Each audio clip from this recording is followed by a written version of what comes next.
Jayashree? Yeah, Yeah, sure. is it audible?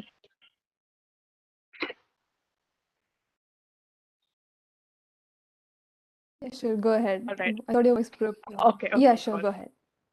So, a quick introduction about us. We are the Women Inclusivity Network from Trichy, and we conduct initiatives on women empowerment and encouraging women in the tech field in general.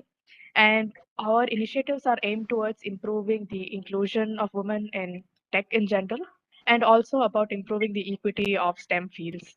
And today, our ideathon was something that we wanted both boys and girls to participate equally. And we are really happy to see so many interesting ideas come in on the different themes that we put forward and to overall improve the different issues in our society. And congratulations to all of you who have been shortlisted. And we really, really enjoyed reading your ideas. And we hope that you will be eager to present them to the judges as well. So I think we can start with introducing the judges. Anu? Yeah, let's meet our panel of judges for today. We have Harsh Songra. He's the Vice President Technology at Qki, founder of My Child app.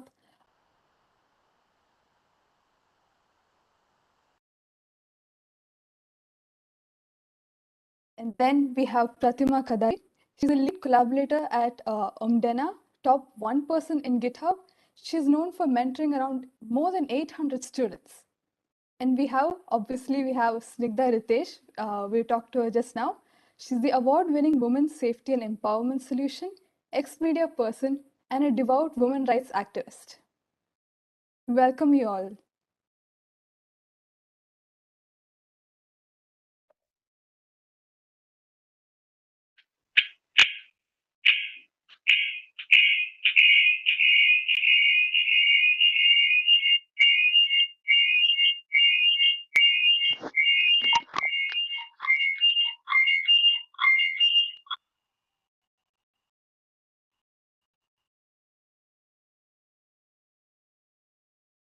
Sorry for that disturbance.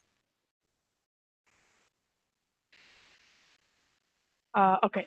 Shall we start with the team? And the first team is Team Vision from Sri Sairam Engineering College. Are you guys present in the meet?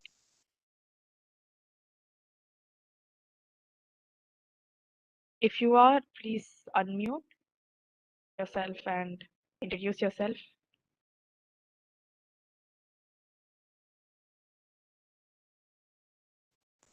Team Vision from Sri Sairam Engineering College on the team Green and Sustainable Communities.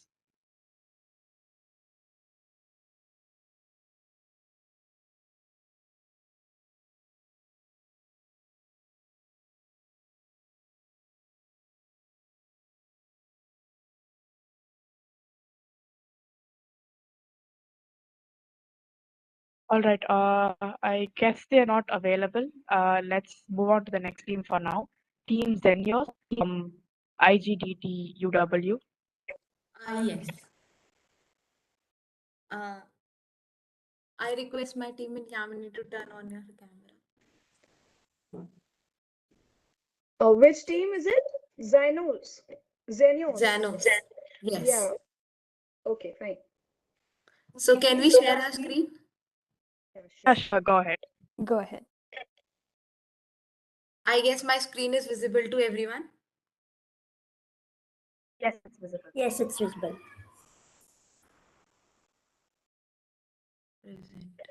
Yeah, it's visible now. Yes. So let's start. Good evening, everybody. This is Team Zehnos. I am Yamini Singh with my team member Himadri Rawat. Today we are here to give a presentation on our idea, that is COVID. So let's begin. Next slide.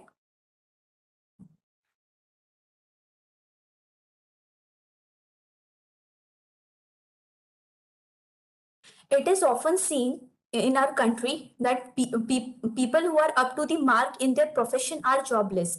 Here I am talking in respect with the semi-skilled and the unskilled laborers. On the contrary, we often hear the unemployment scenario of our country, which is nothing new to us. So keeping in mind these two things, FOID mainly focuses on the problems mentioned in the slide shown. Problem 1. Even though with growing technology, the demand of unskilled and semi-skilled laborers has increased in each and every sector, but still many of them are not able to get a job due to unawareness or lack of communication. And problem 2, unavailability of potential workers at the time of need. Let us suppose I move from Delhi to Chandigarh in a completely new city, in my new apartment, and I need to do some furniture work. So I need some carpenters to do that work. So now the question is how to contact those carpenters, how to know how fine they work, and how to know the people I hired are not fraud or bad. I mean, are they trustworthy enough to be hired? This is our third problem. Move to the next slide.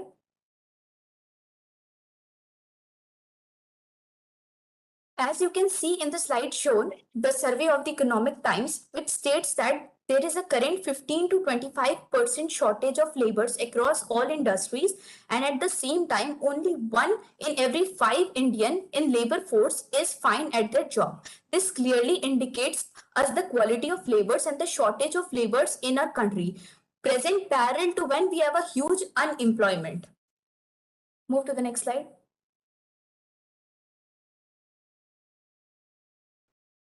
Next one. This is a terrible incident that occurred in 2021 that a 10-year little girl was raped by some painter working at her aunt's house. These kinds of incidents made us think about the people's safety and security. Next. So we came up with FOID, which simply means phone pay employment.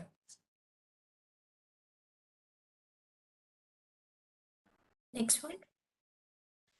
FOID is a digital platform that enables direct communication between daily wage workers and a prospective employer or customer. Our aim at FOID is to resolve the issues like communication gap, unavailability, and unreliability. So now I'll hand over to Himadri, who will tell you our solution and further continue the presentation. So now let's learn. And we'll get to know what FOID has in its bag for us.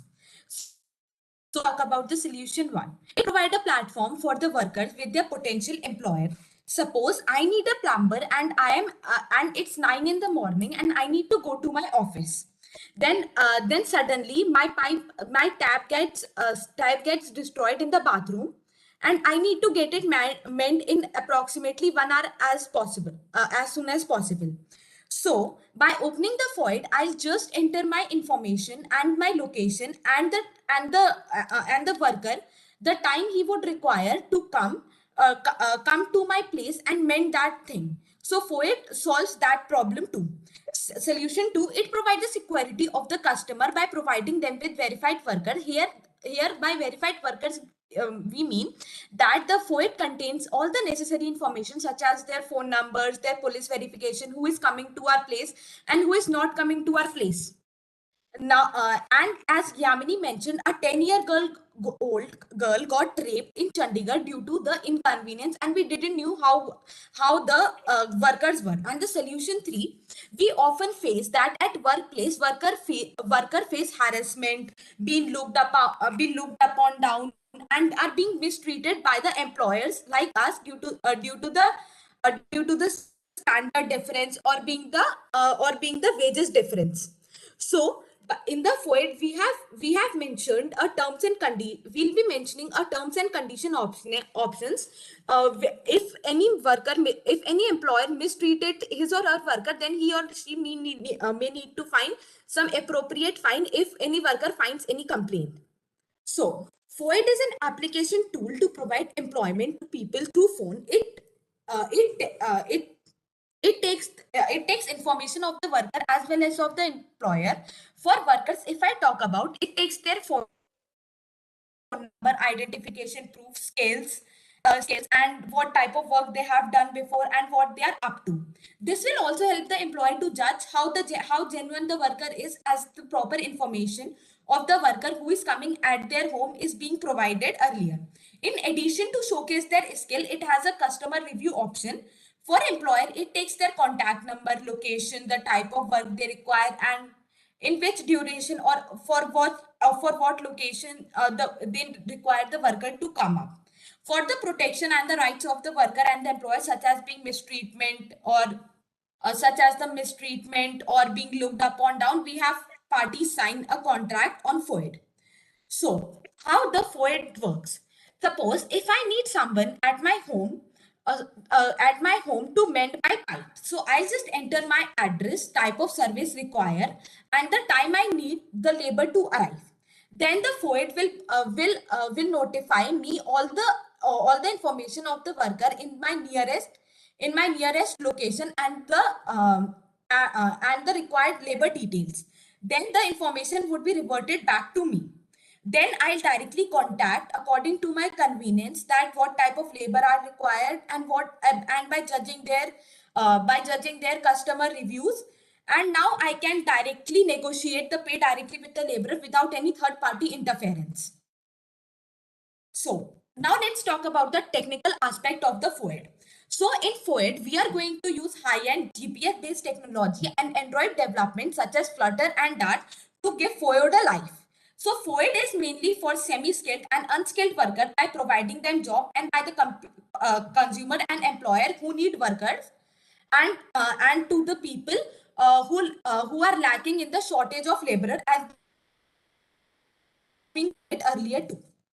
So in the ease of helping the poor and needy workers and to get identification in the society and for helping them to achieve identification and to make life more easy and simple, as we'll be getting all the workers and I guess our household just by a single click. That's why we have presented you the idea of FOID. That's all from the team Zynos. We are really thank you for giving us such a opportunity. Thank you. Thank you.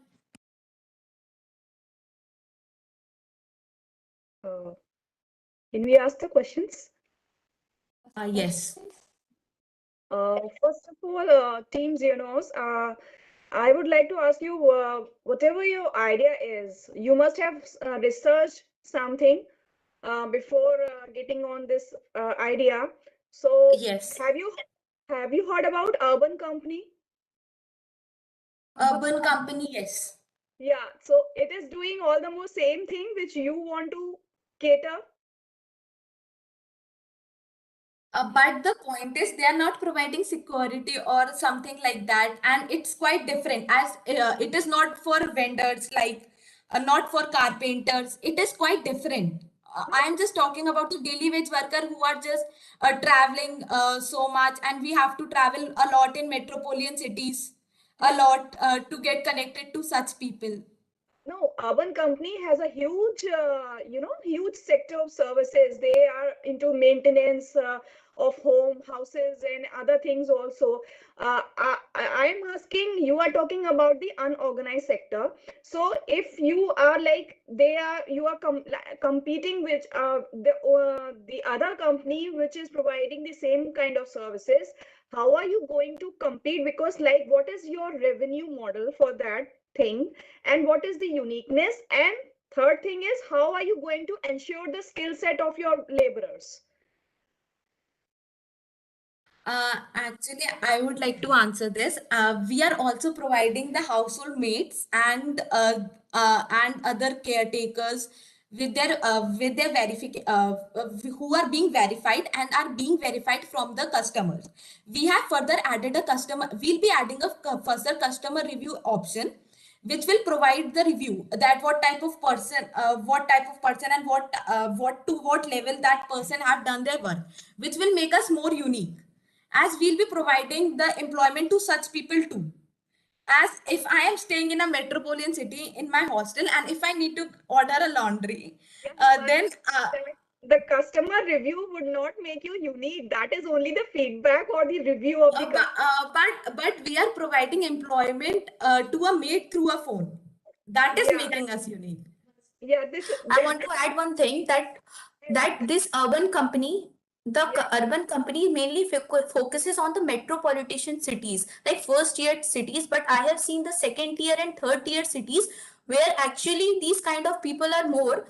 And we basically focus on the second tier and the third tier cities. Obviously, we will have chance in the first year cities too, but urban companies have not reached small cities like small like Mathura or Banaras or any other small city like Delhi, Mumbai, Kolkata, Chennai, like these cities. Like I'll also want to ask you, what will be your actionable plan and how are you going to scale up your business once you start working on it? How are you thinking? How will you generate revenue from your services? Like, will you be asking something I think I'm sure you'll be charging for your services from through your customers, but will you be charging something through your to your from your these kind of laborers also, or will you set a like a consultancy type of thing where you will hire some people who will be responsible for giving these services through your medium?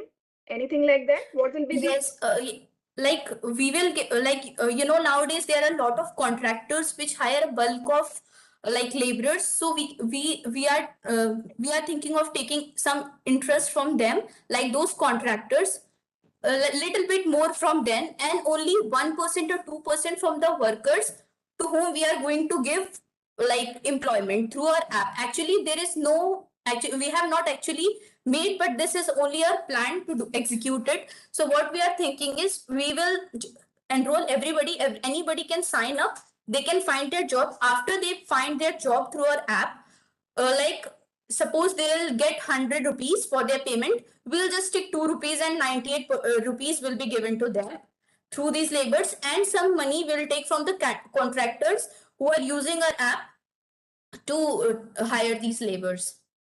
And yes, thank you.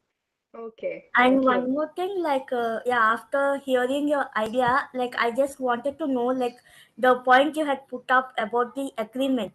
So how is that accessible? I mean, in the terms of translation, because not everyone would be aware of English or that kind of communication. So it Yeah, will we be have a thought. barrier.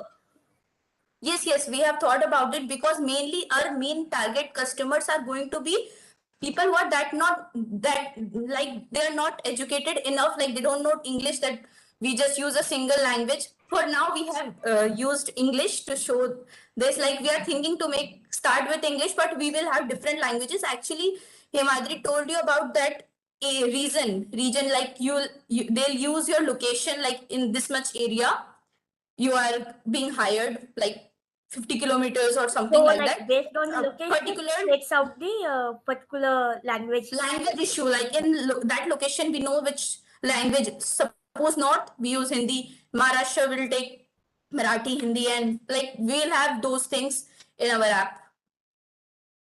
Thank you. Okay. Can I ask some questions? Sure. Yes. Sure. So, Zenios guys, I would like to ask one thing. So when Snigdha ma'am asked you about urban company, you said that your competitive advantage is going to be focusing on tier 2 and tier 3 cities.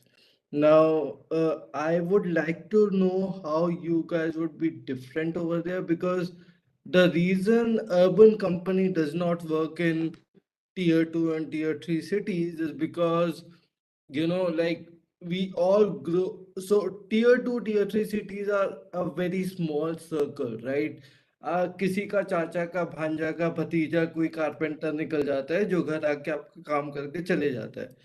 How are you going to solve that problem? Because unfortunately, in tier 2 and tier 3 cities, the trust of content online is very high, but the trust of services online is still very low. I I know people in tier 2, tier 3 cities who will still prefer to take a call करके cab बुला लो instead of taking an Ola. So how are you planning to take care of that problem? Yeah, I would like to answer this. Like urban city, I know that I get what you are asking. The thing is, like, I don't know much about urban city. I've just seen some advertisement. So what I've seen in that, they mainly focus, if I'm wrong, please correct me. Like they mainly focus on cleaning the house. They'll hire some people. You will just like, No, they'll so come and clean your house. Is it something like Kamini, that? I'm sorry, but so Urban Company is basically a super app that lets you do anything and everything that you need to get done in your house. Okay. Talking about maids, I live in a city like Gurgaon, and there's an app called MyGate, which we use in our society. From Okay. MyGate, we can just find who are the maids or drivers or any cooks that are coming in our society, and we can call them. And in Okay. my gate, we have all the reviews. So, So, and talking about employment, we have apps like Apna that actually allows daily wage workers to apply for jobs. And all three of these apps are billion-dollar companies now. uh, I guess for actually what we are thinking, we are mainly we are we were thinking like we will focus on marketing. Actually, these are apps, but actually many people don't know about them. Even in Delhi, many people don't know about them. We were thinking like we will mainly focus on the marketing, like through advertisement. We will mainly How focus will you first, market more than them? Like, like I'm first we'll asking because they have billions of dollars in their pocket. If you are saying that you will market better, again, your idea is good. Thinking like this at this age is a good thing, and you guys are thinking in the right direction. But the only caveat that I want you guys to look at is that, these companies have burned a lot of money over the last 10 years. Like, 100 crore वो लोग का yeah. हफ्ते का marketing spend होता है 100 crores. Sir, sir, actually, I have seen some of our competitors on the Play Store, and their reviews were like, people like fraud में चले गए, पैसा डूब गया, ये बेकार सा है ये app. Like customer review actually will start from small. अब competitor को देख के रोक तो थोड़ी सकते हैं, लेकिन customer review हमारे लिए important रहेगा, जो actually main है. उसमें the thing is, क्या मतलब उनके रिव्यूज गड़बड़ थे. लाइक जो हम देना चाह रहे हैं या तो वो रुक चुकी हैं कंपनीज. हम और भी ऐप है, मैं आपको बता सकती हूँ. लेबर अड्डा and this was one app. So one app was Isail, something actually we are, it is just an idea. We'll focus on this more.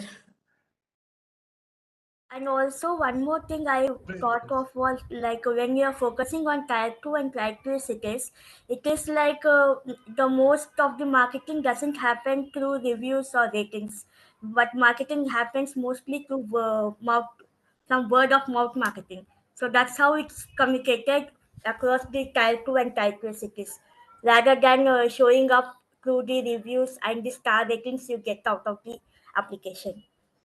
So how can you solve that? Can you repeat your question? Yeah, so in tier 2 and tier 3 cities, it's basically the marketing happens through word of mouth.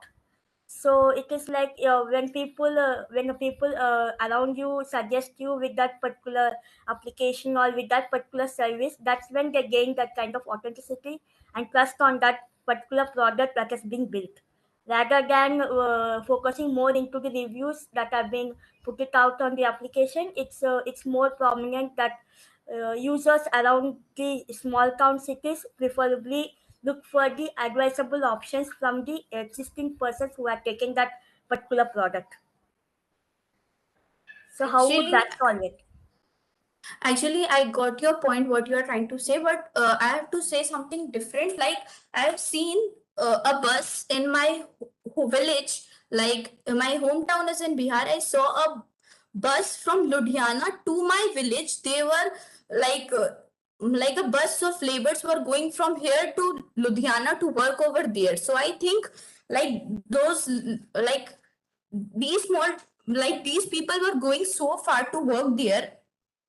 Actually, I guess Himadri will explain. I'll come with my point with a few time later. Like, Guys, um, it's fine. I- Don't get afraid. Like, it's okay. This is your first idea. It takes a lot of time. People who have built businesses, they are usually working on their 10th or 12th idea, right? Companies failed, yes. ideas fail. It's fine. It's not a race that you have to run, it's a marathon. So think of it like that. Okay. This is just a casual communication kind of thing to expand or extend the idea, but it's not a limited thing. Yeah, you are just free to put out your whatever opinion or But if I talk, I belong to a very small city, that is Mathura. And as you said, people mainly believe in word of mouth. So if I connect, people are also enthusiastic to learn new things and to get connected through phone. Like earlier, it was not expected. When I went through Labor Adda app before thinking about FOIA, it was mainly like people have registered there too from lower cities. It is not like they have not registered, or people are moreover enthusiastic to learn new things.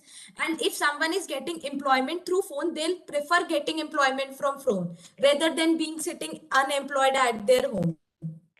And if I talk about marketing, so being if I think about the think with that respect, तो it is moreover like कि अगर हम थोड़ा सा videos launch करते हैं या कोई भी नई चीज आती है, तो people get attract towards it. कि अगर किसी if I talk about in my hostel too, I am presently a hoster, तो वहाँ पे आंटियां लड़ती रहती है कि we don't get employment and बेटा फोन से ही कुछ बता दो. तो अगर किसी को फोन से कुछ मिल रहा है तो मतलब ऐसे ही थोड़ा सा नया कनेक्शन बतेगा कि अगर हम 2 लोगों को बताते हैं फिर वो आगे भी बताएंगे, क्योंकि maids have a very good, मतलब बोल सकती हूँ मैं कि गार्ड्स होते हैं या लेबर्स होते हैं. अगर मेरे यहाँ पे कोई कारपेंटर काम करने आता है और मुझे उसका काम पसंद नहीं आता है, ठीक है, तो मैं तो उस चाचा के चक्कर में फंस गई ना बेसिकली. yeah. ठीक है, तो फिर मैं उस चीज को देख सकती हूँ कि हाँ ठीक है, अगर उसके कस्टमर रिव्यूज के साथ भी उसके स्किल्ड भी वहां पे शोकेस्ड होंगे कि वो उसने ऐसा काम किया है पहले, तो उसके बेसिस पे भी मैं उसे जज कर सकती हूँ. अगर मैं रिव्यू वाली चीज हटा देती हूँ, फॉर इंस्टेंट की रिव्यू नहीं देखेंगे, तो हम ये तो देखते ही हैं कि कंपनी में अच्छा इस इंसान ने ऐसे काम किया है तो मेरे को कुछ ऐसा सिमिलर चाहिए, तो मैं उसके रिस्पेक्ट में काम कर सकती हूँ. तो बस ये था. Okay, thank you. Yeah. Your idea is really good, but it's like it needs some kind of advancements so that Yes. you just get to that focal point. So once you set out your focal point, you can just work on to what you have devised for. Okay. Thank you so much for your reviews. We really appreciate it. Thank you, Team Zenius. Thank you. Thank you, judges, also for that really Any more interesting questions you would like discussion. to ask us? Because of time constraints, we will have to move on to the next team. Thank you, Team Zenius. Okay. That was a Thank wonderful you so presentation. much. Next, we'll go with Team Vision. They have joined the meet now. Could you guys? Yeah. Okay, you can start sharing your screen and presenting. Yeah, wonderful.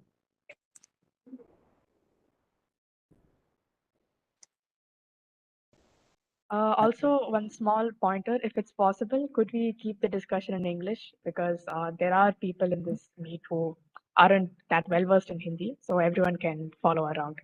Thank you. Yeah, sure. ma'am. I hope my screen is visible. Yeah, visible. Jay Shakti, are you there? Yes, I'm there.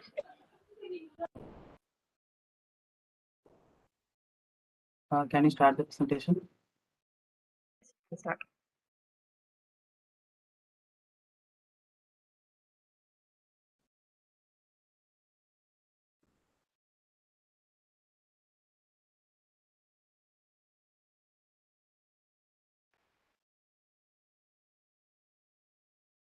Shyam Kumar, you can start the presentation.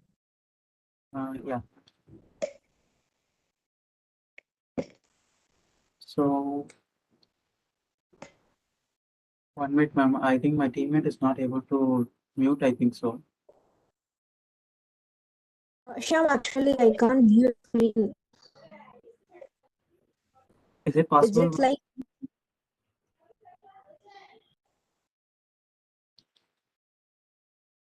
Is my screen visible, ma'am, or else I need to do it again? It's visible for us, Shyam. Okay, ma'am.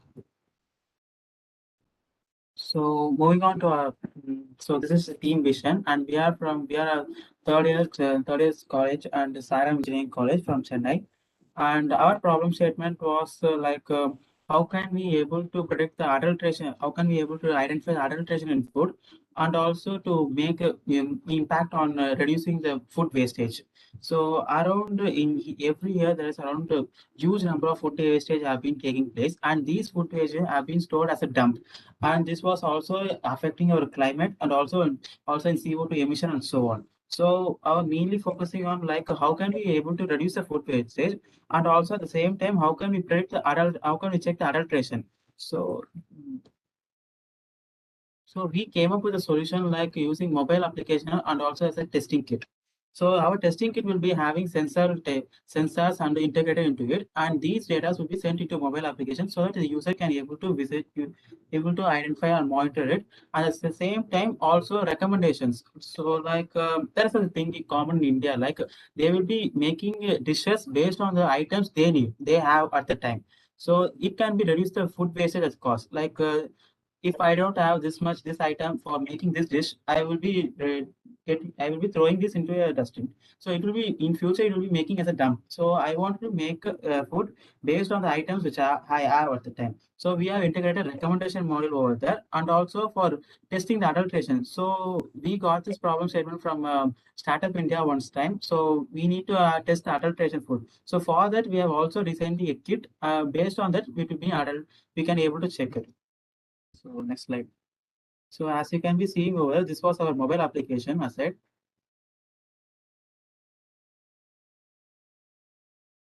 We have integrated the screen record of our mobile application over here. So the recommendation part, and it will be using a prediction part, and here it will be prediction will be done based on deep learning algorithms. It can also be saying like this is also will be predicted over here.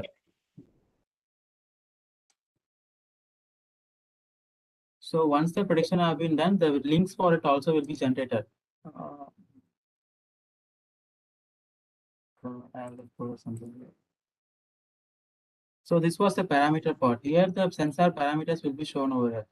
We have integrated sensors like methane detection because the adulterated food will be disclosing of methane gases. So methane detection, and also for monitoring the adulteration in liquid contents like milk, we have also used like a pH sensor.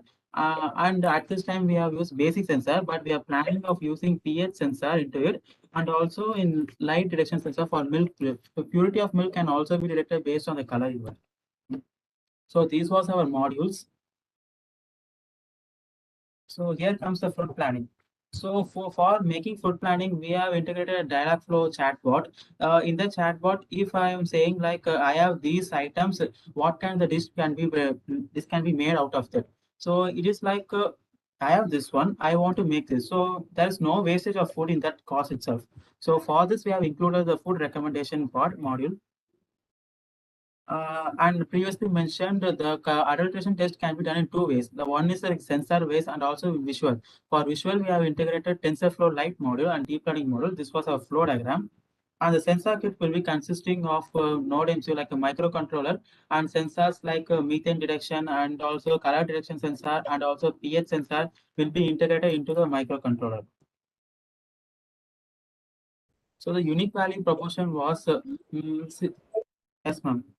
Since we have targeting on both sides, like within the kitchen on how can we reduce the food, and also in when the user can buying something like that, he can also reduce the food. So since we have been making the entire flow in the food wastage, there won't be a food wastage at all. It can be reduced completely. So this was our business model.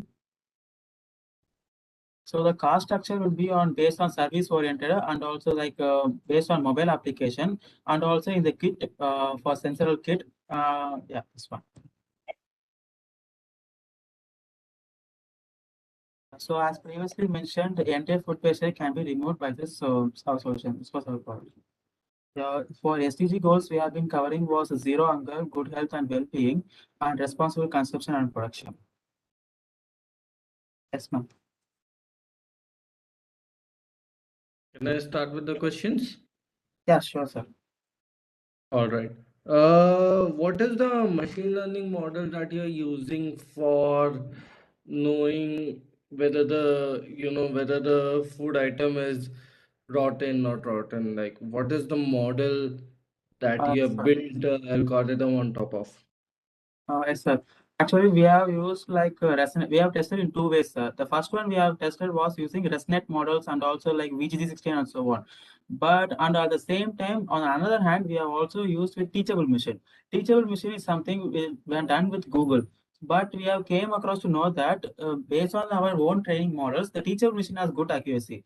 Like the approach of the ResNet and was around 10 or something. But in Teachable Machine, they use the architecture itself for 50 times around. So we have So trained who is putting the data, who is giving the data to the algorithm? the user, sir. The user will be capturing it and will be shown How to will us. you generate enough data to make an algorithm which will help the user decide whether the food is to be wasted or not? What is the number of data points that you require to make that algorithm? Yes, sir. For now, we have in the samples we have used around 1,000 for a single class, but it was in the basic stage, sir. For we have game around the accuracy around 85% and so on for detecting the disease and not diseases. Wait. 1,000 images, Yeah, right? So 1,000 1,000 images, different 1,000. kind of images. You are saying that, right? Yes, sir. Yes, sir. Exactly. Of one fruit or multiple fruits. At now we are concentrated on only one fruit, sir. Which fruit? If you can Uh, give an example. like tomato. Tomato has so many diseases like Okay. ring spot and so on, target spot and so on. At now we have Have, focused on tomato. have you researched how many fruits and vegetables are there right now in our flora and fauna? That's so used, sir. Yeah, but the point is, you will need to have that huge and complex data set to help the user figure out whether the food is rotten or not, right? I agree with the sensor-based model, like the pH level and the image sensors can help. I'm not denying over there. Where I Yes, sir. disagree with your app is the machine learning model, because in machine learning models you cannot give define just some data points related to some, because I know vision APIs are very bad of TensorFlow. Okay. Mm. Yes, They are sir. like Mm. pathetic, especially in Indian context. So Yeah. I just wanted to understand what is your plan of action over there, because since there are a lot of fruits and vegetable Mm. around the world, how do how do you plan to drill down and make algorithms Yeah. for the user? Because they might not buy the sensors, but they will definitely buy the Mobile download the app. application. Yeah. Yes, sir. I'm also exploring on various algorithms like one-shot learning, sir. So the criteria we are facing was huge number of data set. But if we have been planning with like a one-shot algorithm, they will be using only one data set for comparing between the two images, and the accuracy was also not so much bad. Even they are using the one-shot algorithm for face recognition even. Yeah, So we are but exploring. but see, the point is face recognition is the amount of variables in face recognition versus the amount of variables in a fruits, like Yes, yes, in sir. a fruit is Yeah. completely different, right? Yes, sir. Yeah, yeah. Mm.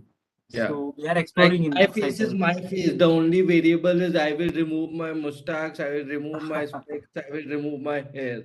There are four variables, five variables. There can be Yeah, only five kinds of faces. But a tomato can have multiple kinds of diseases, which is more than five, of course.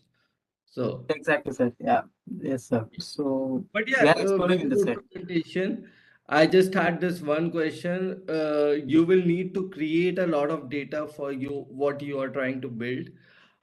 Your sensor can work because the pH level is very, pH level and the nitrogen level are the two levels that are easy to help in figuring out these things. I am a fan of organic food. Like I Uh, we like to grow, like we are growing lemon over here. We will grow wow. something else in the different garden. But yeah, something like this I will be buying. But yeah, I don't think a mobile app especially with the vision APIs of TensorFlow can solve this right now.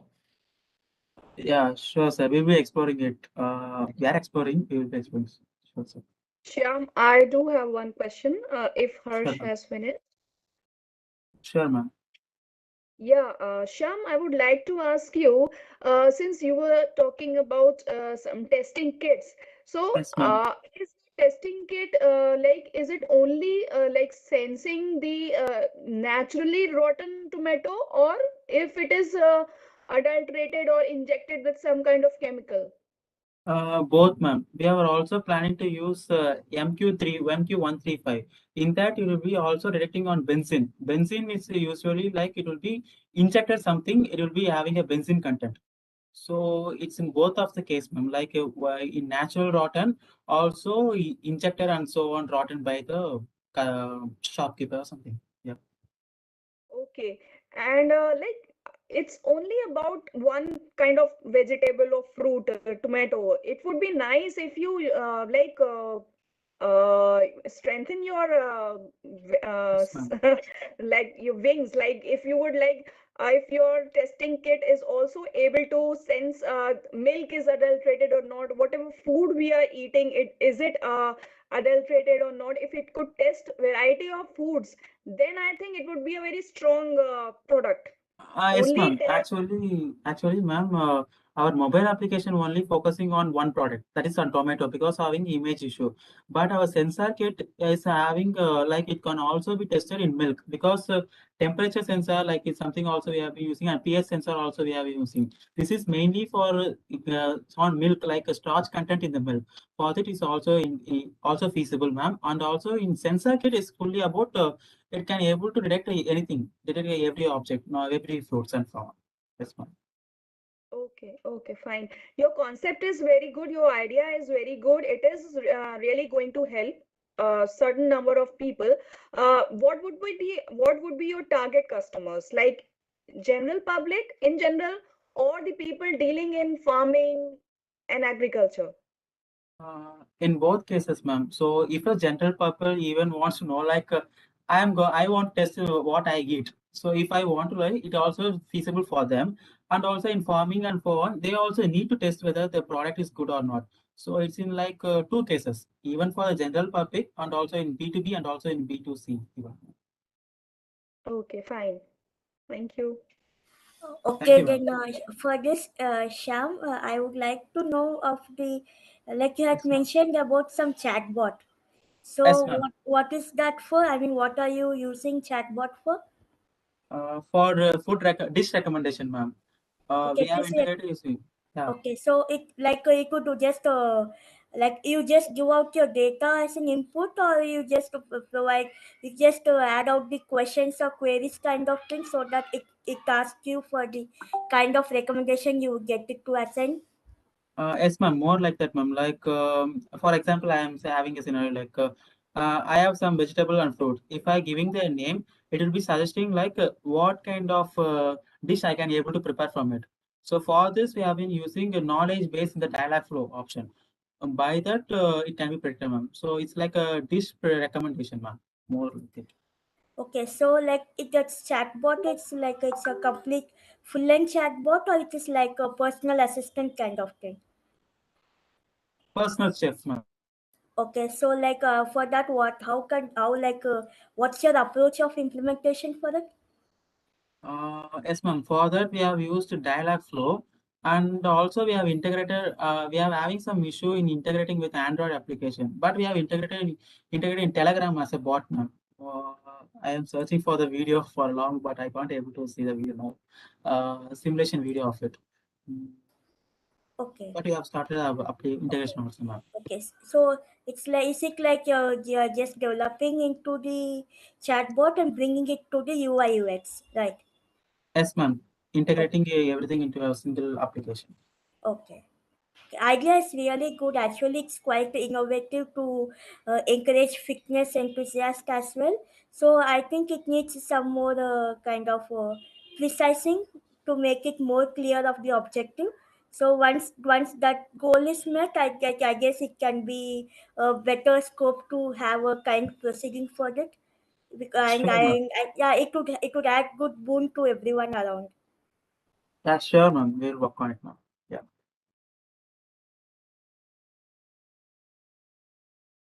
Thank you, Team Vision. Thank you for presenting your wonderful idea. I think we can move on to the next team, Team Qubits from Trinity College, Pune. You guys in the meet? You can Yeah. unmute yourself. All right, great. You can share your screen and start presenting your idea. Just give me 1 minute.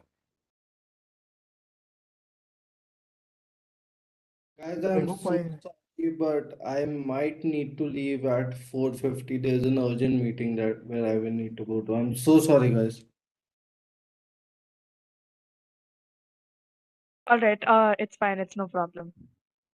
Thank you for joining us.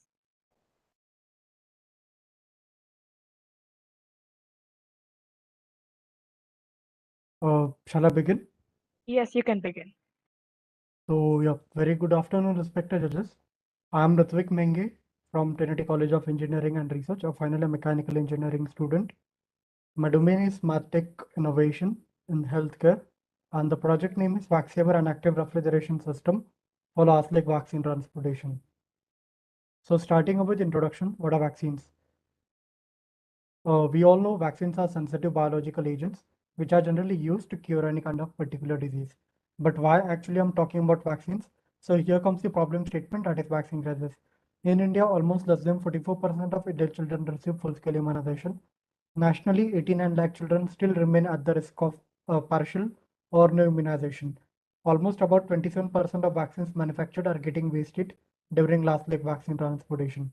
Globally, 22 million infants still don't receive basic vaccines, with 1.5 million children die each year from vaccine preventable disease. So why actually the vaccine crisis happens? Here is a short video. So whenever the vaccines are manufactured in a manufacturing utility, it needs to be stored within 2 degrees Celsius as recommended by WHO worldwide during the transportation phase or during the logistic phase. But during the last leg vaccine transportation, current system uses thermal insulated cold boxes and ice packs, that is direct ice, to store the vaccines. And due to use of ice, there are a lot of thermal fluctuations which causes degradation in vaccine potency, leading to vaccine crisis happens globally every year. Almost 90% of the country's population usually relies on cold boxes and ice packs for its last mile delivery. According to WHO, 88% of vaccines manufactured globally are needed to be stored within 2 degrees Celsius. So taking into account all these problems, we came up with a solution named Vaxsaver. Vaxsaver is an innovative PCM integrated eco-friendly active refrigeration system. Being a mechanical engineering student, we worked on various refrigeration cycles from past 8 months. Also, we came across a 92 years old forgotten patent file named ICVol, which we redesigned. In short to say, we have redesigned a forgotten patent file of refrigeration setup. We have developed the refrigeration setup in such a way that we have made it compact, we have improved its efficiency, and most importantly, it works on less power consumption, that is around 24 volt. During lab testing, we observed a temperature drop of 3 degrees Celsius, which we were utilizing to store the vaccines in a thermal insulated chamber integrated with phase change material. Most importantly, the overall control or the overall operation of Vaxsaver has been completely done by electronic control unit. We are using Atmega 322 Arduino Nano to control the system. So user just needs to keep the vaccines inside the chamber. Rest everything would be taken care of by electronic system. We have done various thermal simulations and calculations, and the results were success. In the first few months, we actually started to prototype Vaxsaver in a wooden frame. Phase 1 was developed in a wooden frame with all the regulatory hardware. This is the final prototype of phase 1 Vaxsaver looks like. So currently the system works on 24 volts of lead acid battery. On a single charge, the system can run continuously for 3 days. It can also work parallelly on solar panels because there are areas where there is lack of access to electricity, so solar panels can be parallel used. With this, we are planning to start a prototyping for our phase 2 design that would be constructed in a plastic frame, which would be more aesthetically and ergonomically better. Also, we are planning to integrate EVIN thing, that is Electronic Vaccines Intelligence Network, in short to say integration of IoT, for relaying all the temperature and vaccine potency data directly to the user's cell phone or to the PMCs. One of the refrigeration system which we would be utilizing in our phase 2 design is shown in the image. So talking about implementation, like what makes our product novel to implement in the market. So I've compared Vaxiver versus conventional cold box versus Mvilio, which was one of the startups started in India few months ago, versus Godrej Shutukul. So the cost which we have analyzed is relatively very low. It cost around 4,500 rupees for 5 to 30 liters capacity. Most importantly, it works on less power consumption, that is 24 volt, which makes it portable, and it has almost high storage capacity. It can accommodate around 100 to 150 ampoules of vaccine vials, which are sufficient to immunize the entire village. Talking about Indian market potential, at national level, we are trying to target 62,000 rural and government hospitals with 3,500 rupees manufacturing cost of single unit Maxsaver with selling price of around 5,000 rupees with 22 crores of Indian culture market potential for a last like vaccine delivery. This is our retail business model canvas. In short to say, we are also trying to target the government pool procurement agencies, which actually manufactures the vaccines and distributes the vaccines to local immunization centers. This is my implementation roadmap. Currently, I live in Pune, Maharashtra. So we are planning to complete our phase 2 beta prototype of Vaxsaver, which we would be distributing to some of our local or regional hospitals and government hospitals at Pune region for further piloting purpose. With this, we have got some incubation support from our institution. With some, also the project has been finalized for DST funding. With this, we are planning at regional level expansion soon for national and global. So talking about impact, so with Vaxsaver, we promote greater vaccine safety with active cooling technology at lesser cost with high storage capacity. Vaxsaver can be used to store insulins, special medicines, medical samples, blood pouches at hospitals, at vaccine distributors, at militaries, and at local immunization centers. This brings to end slide of my presentation, that is socioeconomical and technological impact. So every year the world faces vaccine crisis because of which millions of innocents die. With Vaxsaver, we only not try to reduce the vaccine wastage by 65%, but we also try to deliver the vaccines at its full potency level at reduced cost. This is the overall team. Currently, I, Prajwal Rathod and Nikita Nimbalkar, we three are working on the project Vaxsaver for our phase 2 design with two of our mentors, that is Ganesh Ingole and Professor Mayur Ghadge under the Department of Heat Transfer. So by Vaxsaver, saving millions of lives by accelerating access to immunization. Thank you for this opportunity. I'm open to questions. Thank you very much.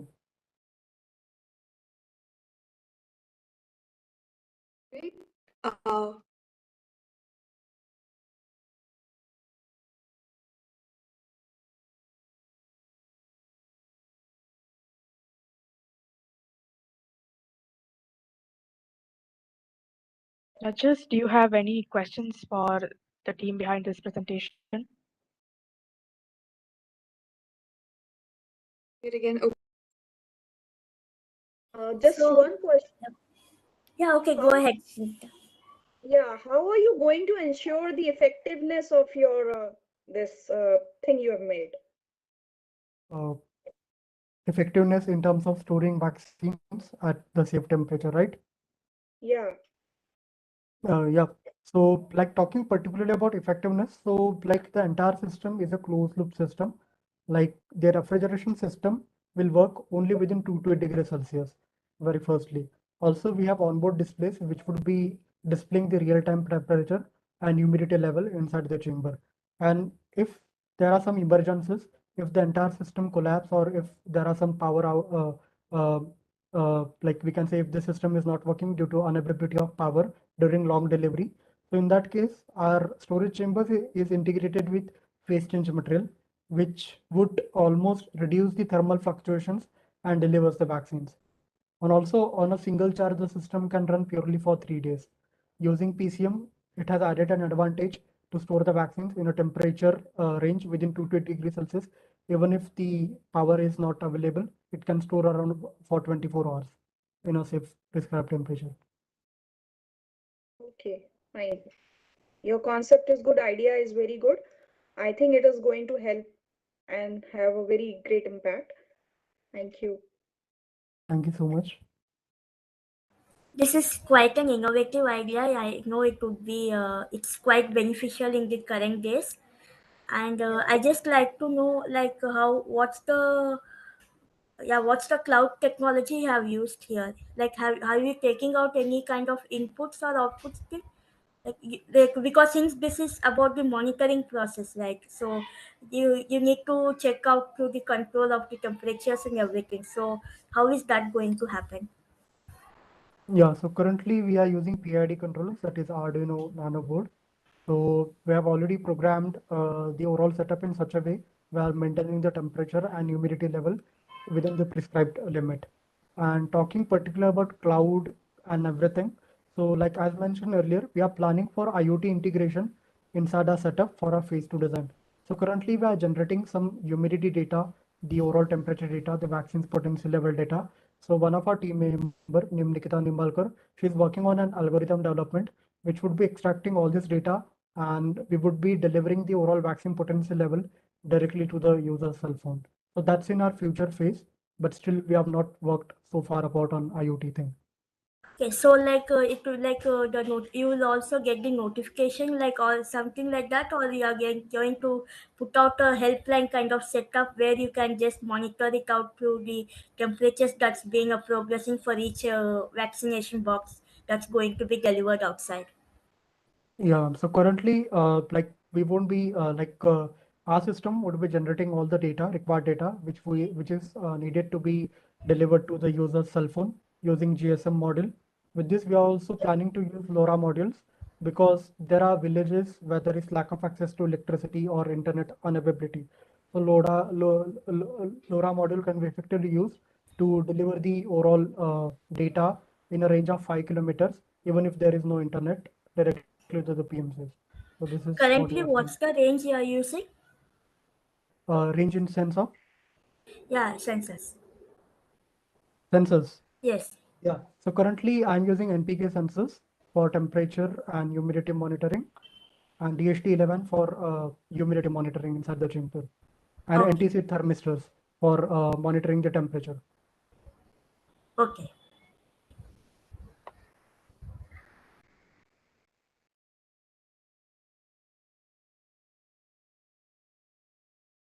Then, Jayashri, I think we are ready for the next team. Thank you, guys. Thank you so much, Team Qubit. That was truly a very useful and innovative idea. Thank you for presenting it with us. All right, the Sharing? next team is Team Fantastic Four from Congo Engineering College. Are you guys in the meet? If you are, please unmute yourself and you can start presenting your screen.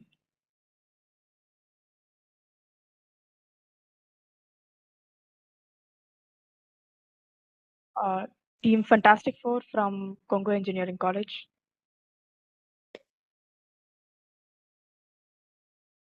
All right, it looks like they are not in the meet so far. All right, we'll move on to the next team. Is Team Anonymous Bridge here in the meet from NIT Trichy? Yeah, we are here. Great. You guys can share your screen and start presenting. Okay.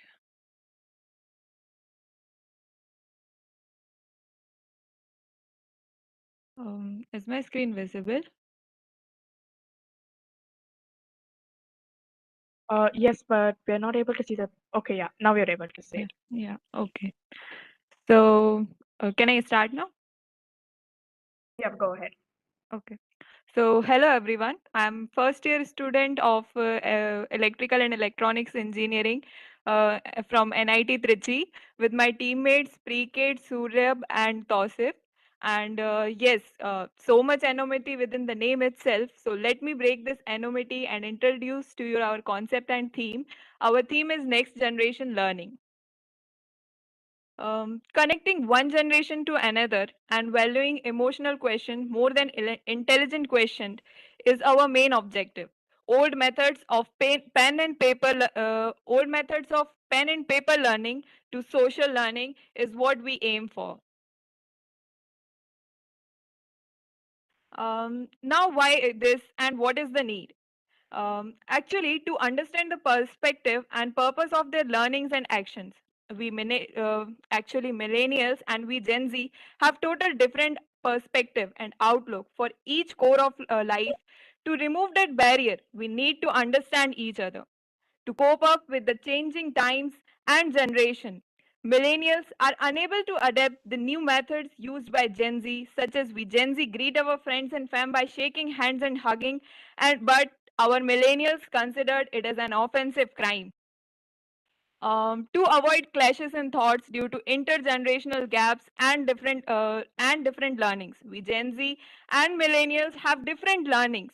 Our parents uh, our parents follows many taboos such as don't wash hat today, otherwise you will become bad. Don't shake your leg while you are sitting, it will cause conflicts at home. And we are the kids of today for whom these things never matter. To find conclusion of various conflicting decisions related to our career and life, so much of confusion arises when topics of our careers and life started at homes. Um, we not only want generation gap to be ended, we also want the gap between individual of the same generations to be ended. We So we want experience, skills, and ideas of each generation to be placed at to be placed anonymously at one place, so one can openly express themselves without any hesitation. As we know, a human has three personalities: first, public appearance; second, for family; third, the real one, the person itself. Idea of anonymity will allow person to be the third personality, which is the real one. So here comes the working of our app. Actually, we are thinking of making a platform here which will allow different generation to connect with each other. The working of our app will be normal and comfortable to the user. We will allow the user to register themselves through email, through their mail ID, and will provide them a unique ID which will keep their real identity anonymous. And yeah, we will give them an interest form where they can fill about their hobbies and their interests, so that it will become easy for us to like connect them with the people of their mutual interest. Yeah. Also, we will connect them with the user according to their choices and interests. They can create dedicated groups having common purpose and interest for mutual skill development. We will provide them with the feedback system so that so that inappropriate behavior of any anonymous behavior can be avoided. And if they are chatting with someone, their chats will be accessible to them only, and these will be accessible only for one time. Yeah, so there are many benefits also, like improved social learning, enhanced emotional quotient of a person, good friendship for life, better understanding within the individuals and generation of like the same generation and other generation. A wise person is one who learn from experiences of others. So a chance to learn from experiences of others, what our app will provide. Aged people can comfort themselves by talking to kids. Uh, as we know, like sometimes old people have the kids which are who are living far from them, and they can't talk to them daily. So they can talk with other kids, like kids whom they don't know, but they are talking and comforting themselves with love and affection. So yeah, every thought will be some. Yeah. So a thought and innovation comes up with challenges and issues. So yeah, our thought will also come up with some challenges and issues with it. So we have tried to point it out what challenges we can face, and we have tried to come up with the solutions also. Like we can face the problem that complete anonymous. If we will keep the identity of the user complete anonymous, they might some of them might use it inappropriately. So we will provide them with a report and block feature which will reduce this inappropriateness to some extent. And yes, anonymous scamming can be also avoided by this. Our and yes, one drawback we can have is that texting cannot always help. Like we can't express our emotions fully while texting. So we will provide them with the feature of video calling, and of course with the audio like we have like the audio feature we have in WhatsApp. The same feature we will try to provide them here. And if yes, user want to break their anonymity with some person, like they want to reveal their identity, so we will provide them with the reveal identity feature, which will help them to like reveal their identity, and they can talk with the person. So yes, thank you.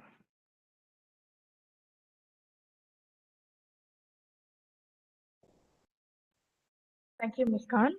Judges, do you have any questions for this team? I have one very important question. Like, this is what exactly social networking sites are doing? What you people are planning to execute? No, ma'am. What I think is not social networking. Like I'm also using social networking sites, but what I have to do is like if I have some thoughts or something, I have to hide them from my parents. Actually, to like if my parents will know this, so somehow they will like feel like what our daughter is thinking and what she's up to. Some things like I will share an idea. Like I'm very open to this menstrual thing. Okay, so I share stories and I share many things, okay, openly on the Instagram. But somehow my parents are not that open. So they are little conservative. So they are like, why you are sharing these things openly? Don't you like these things are not meant to be shared openly. So we need to share our thoughts openly, you know. So we want our parents to know that we want something that our generation want to have an idea where everything is open only. Like we want everything to be known by everyone. We don't want Okay. some, yeah. If you want to be everything to be known by everyone and everything should be open to everyone, and you want the real personality should be like to promote the real personality of people. So what is the point of keeping the identities anonymous? Yeah, so here anonymous identity is like we will find our people of our parents' age there. Okay, so somehow we will ask them the idea. So give us some idea how to convince people of your age so that we can be open with them, we can understand them what we want. So that's what we are trying to do there. But it is somewhat like what, because you are giving the features of WhatsApp and all that stuff. As the world is squeezing, like as we people are coming closer through these social things, we are becoming very alone by heart. Do you realize this? Because if you see in your family also, if there are four members, four of them are sitting alone in their rooms and they are on the social platforms. So we need to do something in which will promote like physically people get to meet people of their age groups and share same hobbies, because we have a lot of things, lot of Facebook pages are there to in which we can find out similar hobbies and people who are pursuing their similar hobbies, and they are talking about the issues which they agree unanimously. So I think there should be some uniqueness. It is not very unique idea. There has to be something more. You have to add something more unique to it. Yes, ma'am. That's all. Sure, we will work on it. Yeah.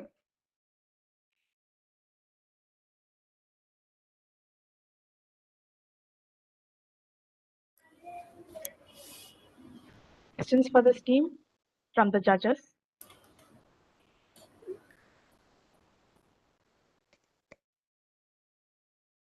So this project is focusing on the generation gap. Yes, ma'am. Okay, so it's like it's just to replicate your identity to showcase what you are and be anonymous.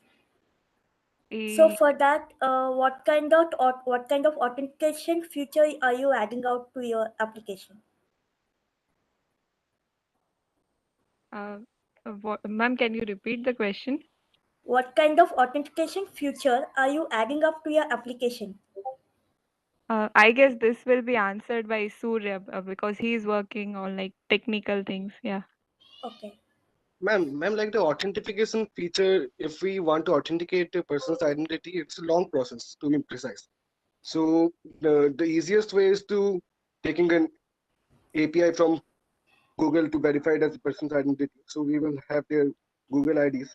But that's not too safe because we can easily create one fake Google ID. That's a not big of a deal. But authentication feature is most probably provided here just to say that people are not coming here to pass their time. They actually have a serious reason to come in. That's the base idea of the authentication feature here. But Okay, so for is this, there, if this proves to be a serious thing, and you just wanted to make sure the anonymous thing doesn't hamper anyone, in that case, yeah, or even the authentication should be strong enough instead of using APIs because that everyone can use it up, and it's yes, easily, yeah, it's easily piratable too. yes, ma'am. Actually, using long authentication process can make the registration process longer too. And Yes, in that absolutely. manner, we can't attract too much of the customer in early stages. Like if the app grows bigger, then we have to uh, make some authentication features for sure. Then we can add OTP authentication if the app grows bigger. But in the initial stages, I don't think authentication feature should be so strongly implemented. So, like for that, are you kind of looking forward into the technology of blockchain?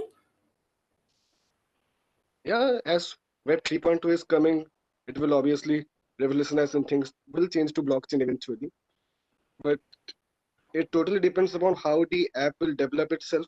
Like this is the base idea. In the time of execution, many things are bound to change. So blockchain can definitely come up in the authentication process. Since this application is about communication, so the main point it is from the from the database. So that should be focused a lot because that's where it breaks or makes the product because it completely depends on how anonymous you wanted it to make or adds that kind of privacy to the system or consumers. Yes, ma'am.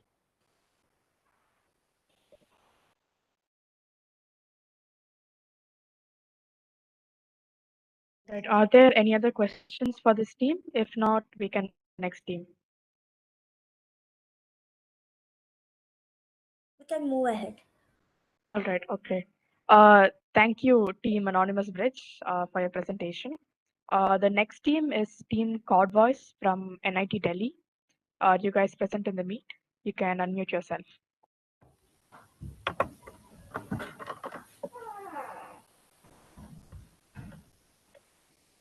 All right. You can start your presentation.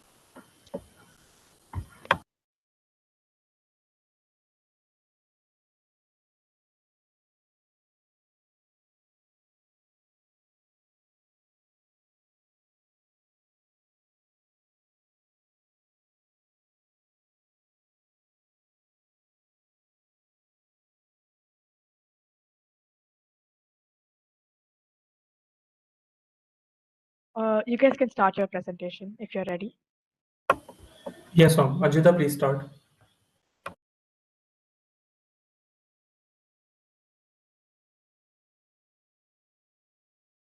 Anjita, you're not audible. Am I audible now? Yeah, now you're audible. But the screen isn't shared anymore. Okay, yeah, now it's shared. Great, you guys can start. Good evening to one and all present here.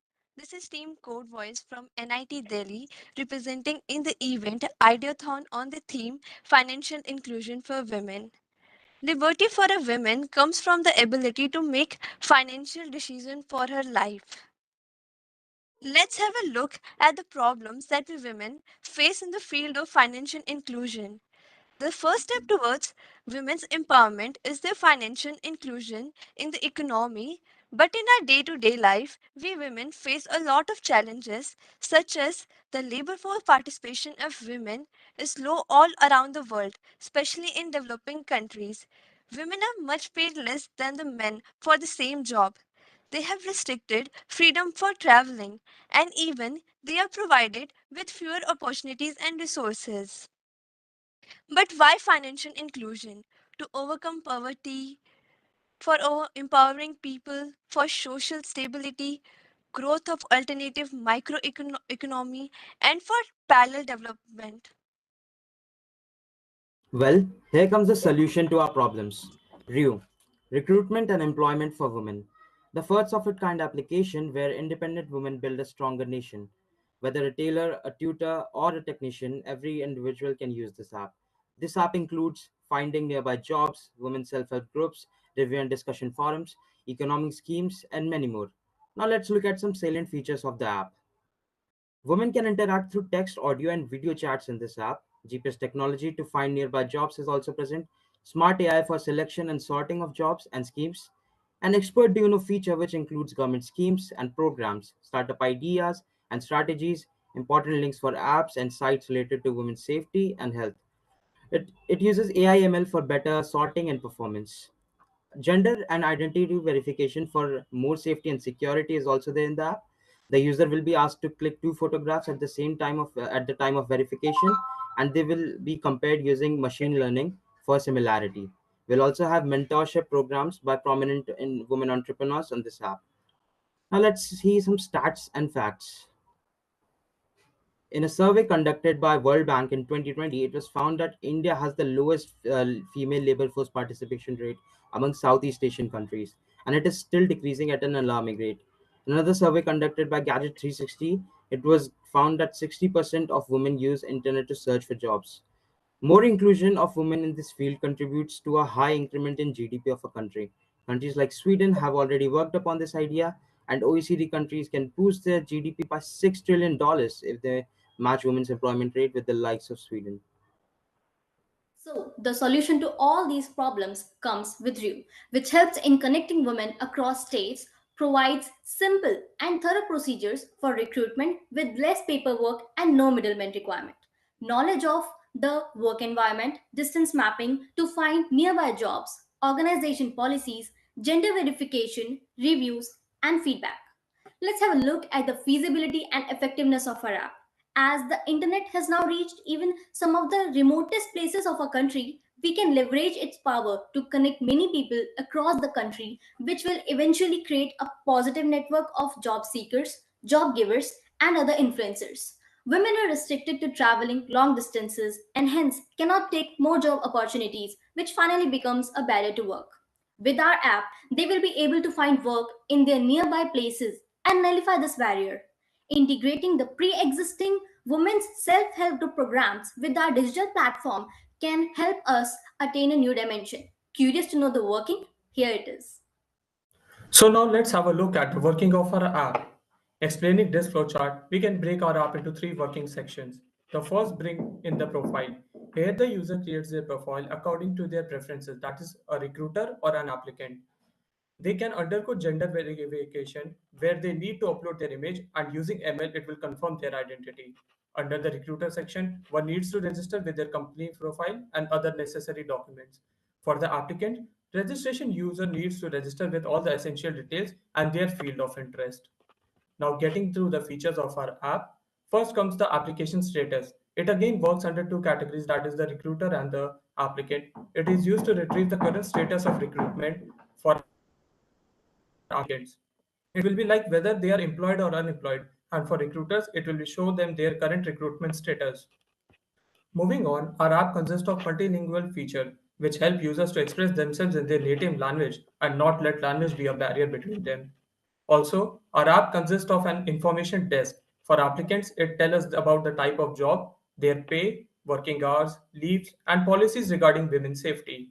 For recruiters, it includes required skills, education qualification, and experience. Now, our app has another important feature of review and feedback, which gives a detailed review of the organization in the form of text, audio, or video feedback. With the special video feedback feature, people not only get the text, but also the emotion that one is trying to express.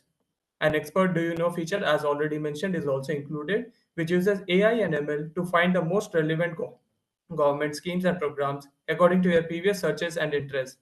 It also provides references to various apps and websites, link for women's safety. Apart from all this, we all have a review feedback forum where the valuable feedback for the users will help us improve and make our app more user friendly.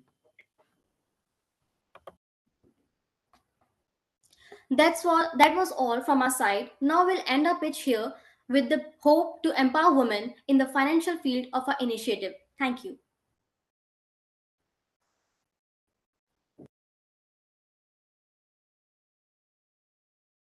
Thank you, team. Judges, do you have any questions for this team and their presentation? Yeah, very nice concept indeed.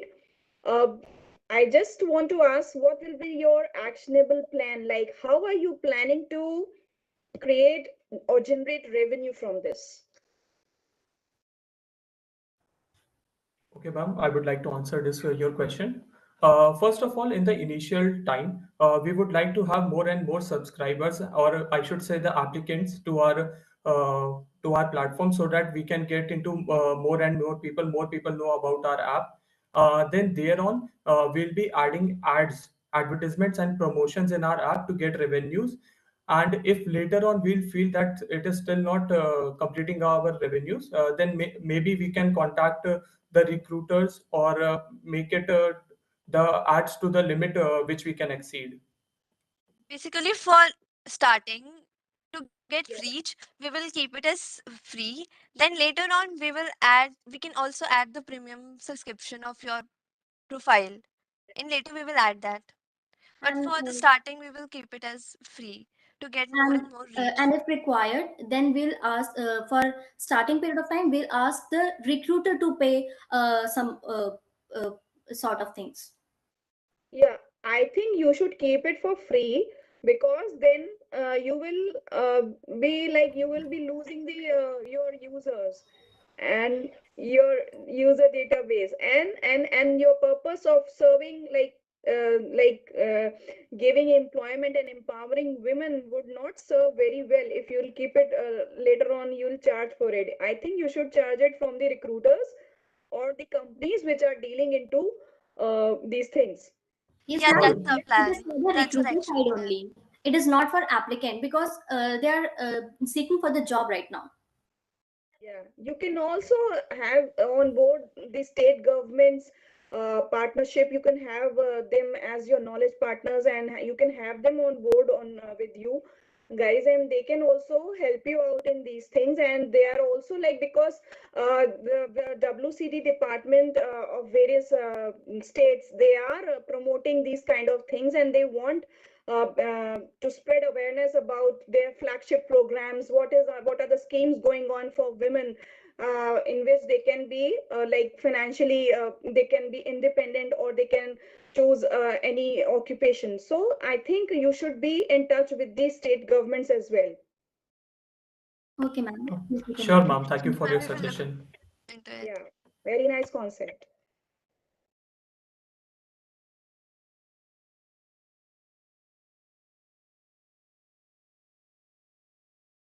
Are there any other questions for this team?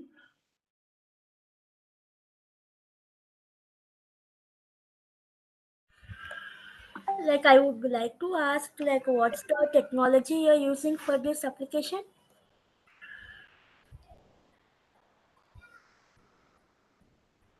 Mainly AI and ML is used, and for location, GPS system will be used here.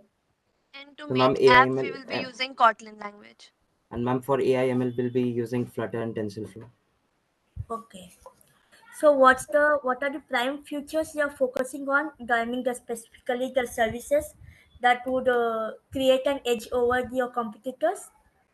Basically, we were not only focusing on educated and high, higher class women. We are also taking into consideration the people that are not very educated, so they can also get into this app quite easily. Since it is multilingual, you don't need even to know English, and Also, coming to the future, we would like it to be, like in our presentation we said that women self-help groups can attain really a new level, because their products can be now available to a wider range of people. If we talk about self-help groups, they have been struggling in the pandemic because they can't find customers for their products. But if we somehow are able to uh, input more and more self-help groups in this app, there'll be a lot of demand, and they'll be useful. So what's the target? Like, what's the target people you're focusing upon? Ma'am, the main aim of our app, and actually our app is women centric. So everything which are providing is for women. So a safer environment will be there, and hence more and more women will be seeking or switching to our app. So it's for both job seekers and entrepreneurs. Yes, Yes, ma'am. ma'am. Yes, ma'am. Your solution name is Code Voice? Yes, ma'am. Yes, ma'am. Team name is Code Voice. Okay, okay.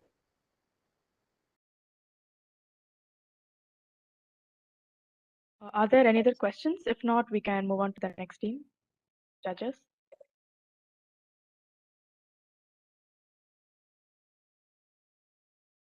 All right. Thank you, Team Code Voice, for your presentation. It truly was a very interesting idea, and we look forward to seeing how you implement it. Next team, could the researchers, unmute themselves and start presenting their screens if you're there in the meet? Hi, Jayashree. Yeah, this is from team researchers, Ashita Reddy. I'll just share my screen. Can you just confirm my audio and video? Yeah, your audio's, yeah, your screen's also visible. Great. You can All start right. presenting. Thank you. Yeah. Good evening, NIT Trichy and all the innovators around the globe. I'm Ashita Reddy representing Srinidhi Institute of Science and Technology, along with my team Aishwarya, Gaurav, and Prathama. Today, I bring forward our Ideas Research, a community-level waste segregator, which can revolutionize the world even during the pandemic unfold. This falls into the theme two, which we have listed upon, the sustainable and green communities. So before I begin, I stand here today and pose a thought-provoking question to the world. While we have right to equality and right to freedom of religion and right against exploitation, why don't we really have a right to happy and clean earth as our fundamental right? Furthermore, out of all the burning issues which needs to be addressed by the moment, waste management has clearly remained a predicament to all the human race and definitely not gained the importance it deserves. With that, let's dive into our PPT and let me introduce you to all our dream projects research. I take pride in announcing our team who are working very hard by the moment to develop the prototype. In today's discussion, I and my team shall introduce you to the following contents. But first and foremost, I shall deliberate upon our problem statement and its various scenarios. So, dear judges, these are our objectives which we encompass via our innovation research. So, after a very keen inspection of our surroundings, we have defined our problem statement as follows. Combating the exponential increase of waste that is being generated globally at an annual scale Ashita, sorry by to interrupt you, segregating. but the screen is no actually it's still in the first slide, I guess. Is that okay? Yeah, now it's okay. Okay, probably there's a technical glitch. Thank you, Gaurav. So this, as I was saying, this is our problem statement, combating the exponential increase of waste that is being generated globally at an annual scale by segregating the different types of waste right from the source level. Now, while analyzing the different scenarios which we have listed related to the problem statement, there are about 40 lakhs of waste pickers in India today whose life is in jeopardy due to the poor waste management protocols. Furthermore, over 43% of Indian population, as we know, lives in remote backdrop, which unfurls the dangerous diseases due to poor sanitation protocols. And also, the main important thing, unfortunately, due to the improper segregation of waste, major portion of the useful waste is being disposed of along with the hazardous waste. leading to the incapable use of the useful waste as well. Now, with all being said, I would like to show you a pie chart as the testimonial to the dire need of our project to the society. We have released a literature survey, including a Google form, just few days ago.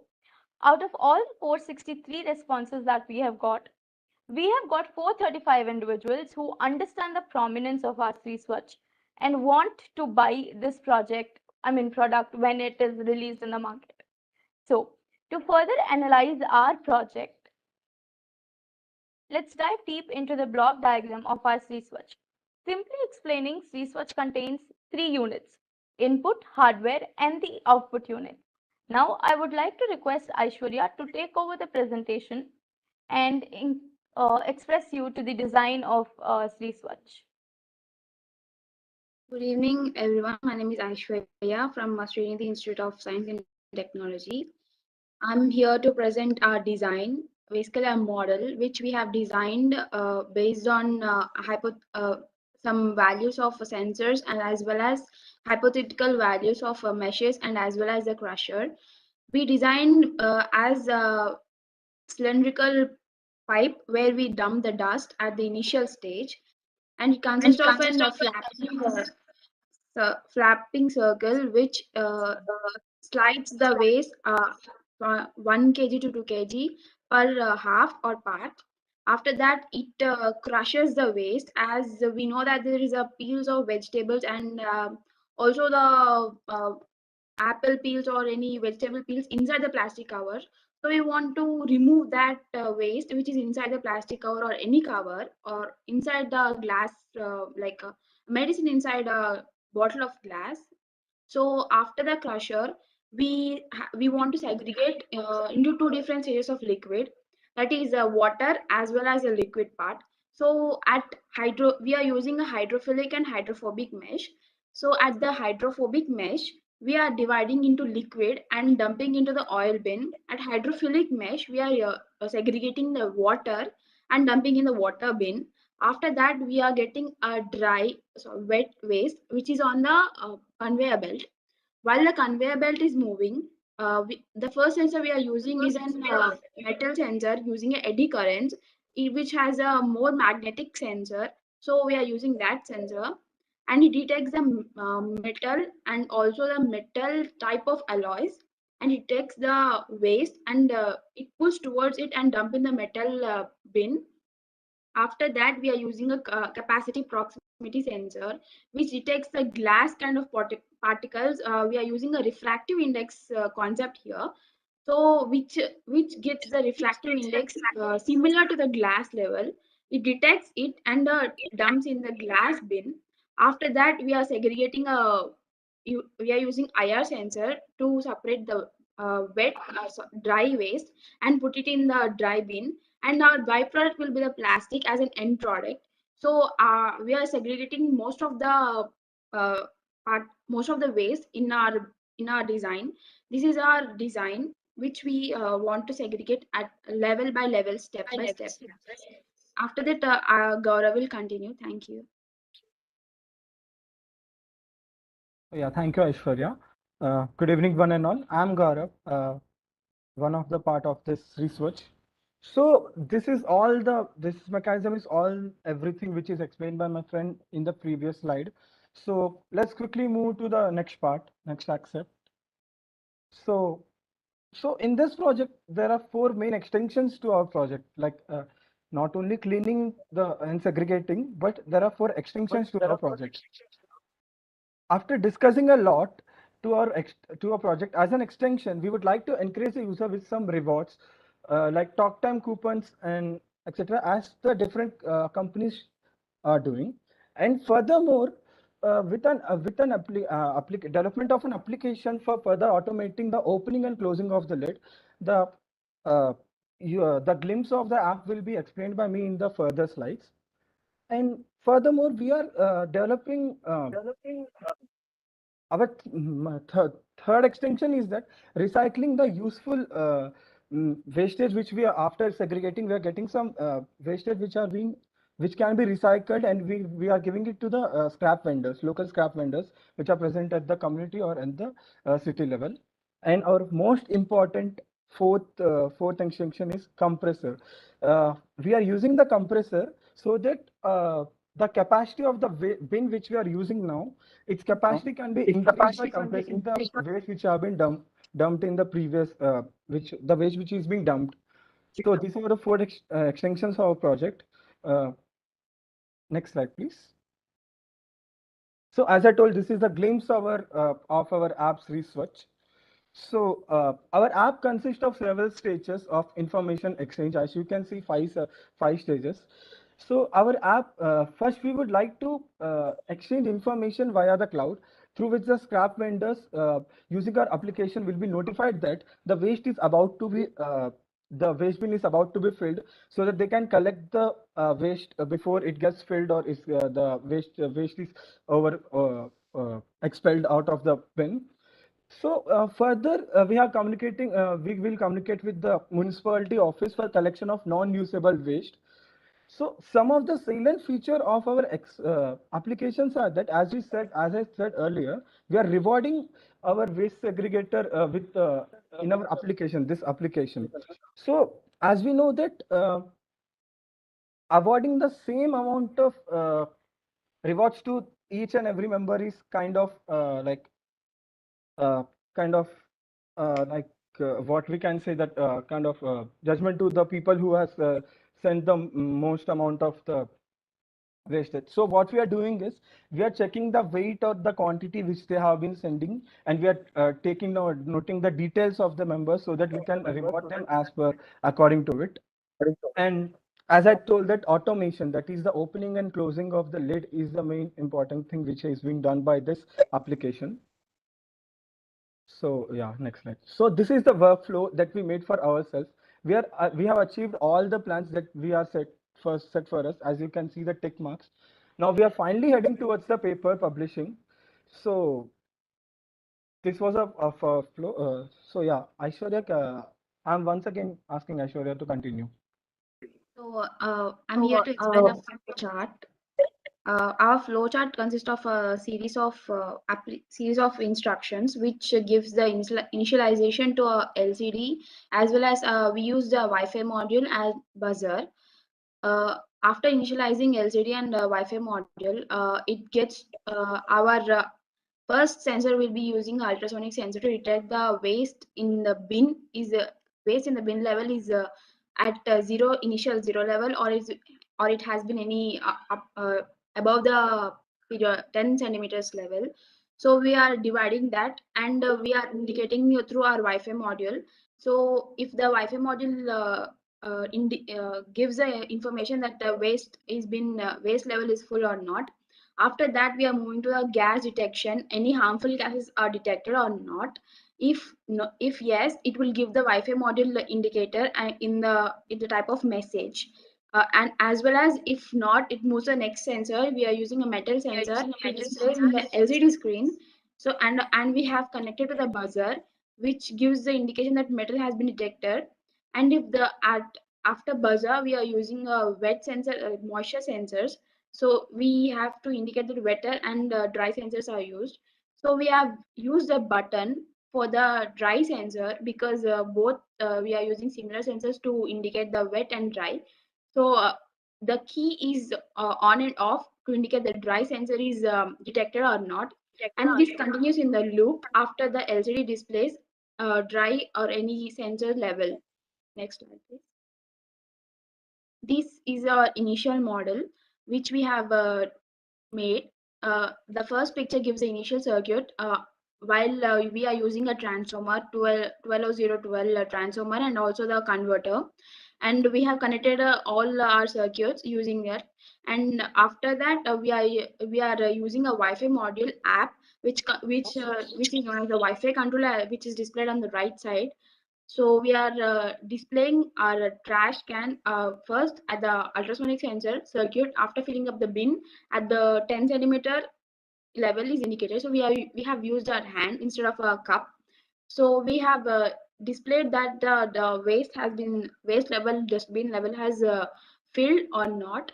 Next slide.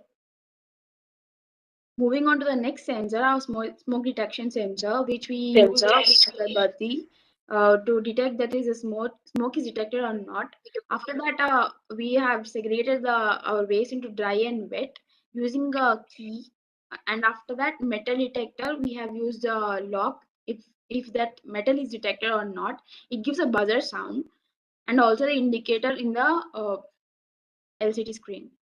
Next slide. Thank you for hearing our project. Our tagline is that if we refuse to segregate, it's our earth you be left. Thank you, judges, for hearing our project. Thank you, sir. Thank you, ma'am. Thank you, team. Judges, do you have any questions for them? Okay, so for this project, yeah, this is a quite a good one to make it into an organic thing. It's yeah, it reduces plastic, and I would like to know of the classes you have segregated for waste segregation. Different types of waste, is it, ma'am? You're asking? Yeah, different types of it. Like how many classes have you categorized into your application? We have categorized Yes, ma'am. into 5, ma'am. Dry, wet, metal, plastic, as well as glass. So 5 we have detected, and also we are using a crusher in order to separate the waste which is at the initial level. Yes, Okay, ma'am. so what's the threshold you have kept up for the weightage? We have used a minimum quantity of 5 kgs waste, ma'am, because this is initial level waste segregation. But we want to extend up to 15 kgs, and we want to place it in the community level waste segregator, so that the household itself, the waste will be segregated, so that none of the waste rag pickers would suffer any harmful disease or anything, ma'am. Okay, so and what are the target consumers you are focusing upon? We want to target basically a household in a society, ma'am, our target holders, because as we can see, there is a pile of waste in a corner of a society, but none of them has been taken away or been processed in some process in other segregation units. So our target will be the community level household people. So we want to share this project for an apartment, like a 5 to 6 storied apartment, so that that apartment can segregate, and the waste pickers will be taken separate bins, like uh, if the waste has been will be reused, or we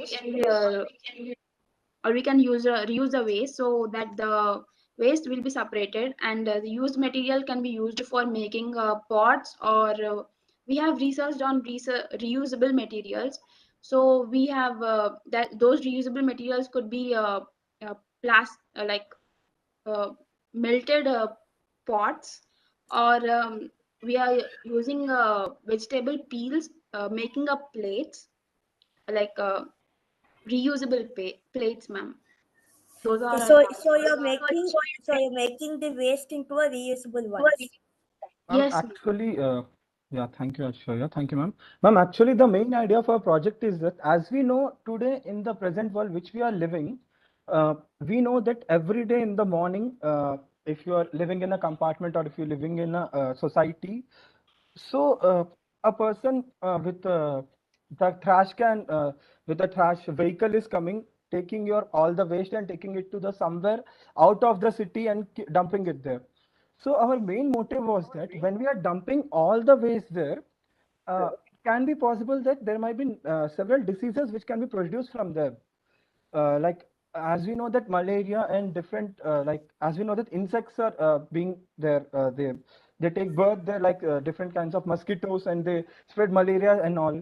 So to decrease the piling of the waste and to decrease the usage of that place for particular wastage, as we know the population is increasing and we need more space and we need more area to be just adjust for each person.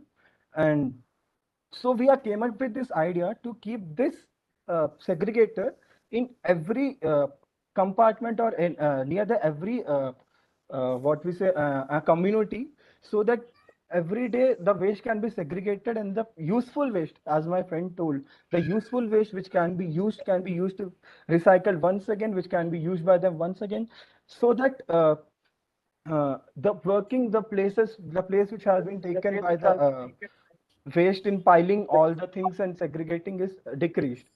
And one of the main disadvantage of taking all the waste from all the city to one place is that the segregation which is done there is so less. Like if we expect that 15% of the waste is used waste which can be recycled and used in the whole dumping yard which we are dumping at the moment.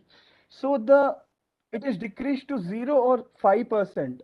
So at least this 15% which we are using, which can be useful, so that to make this 15%, at least this 15% usage.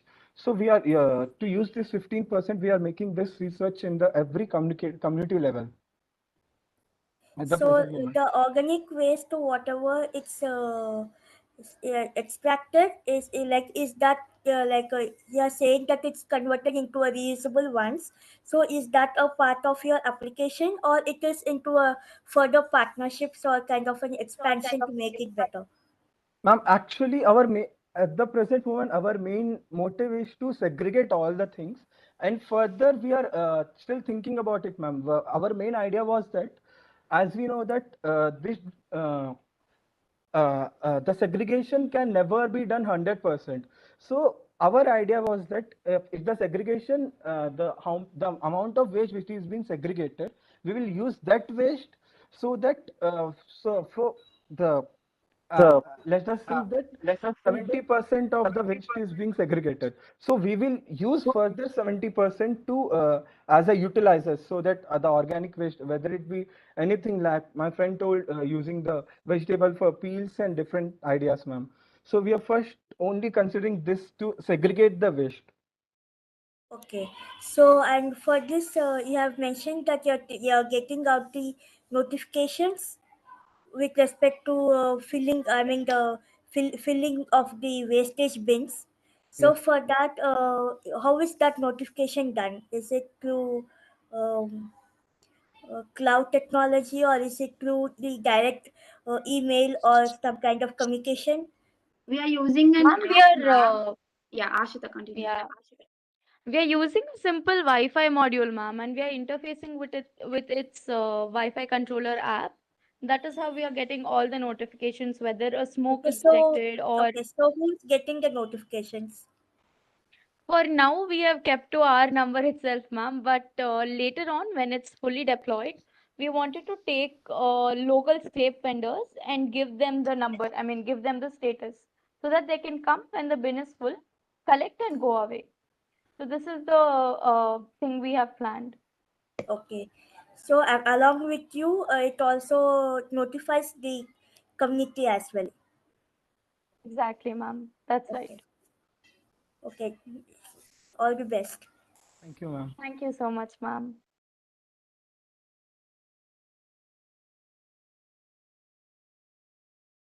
Are there any other questions for this team from the judges?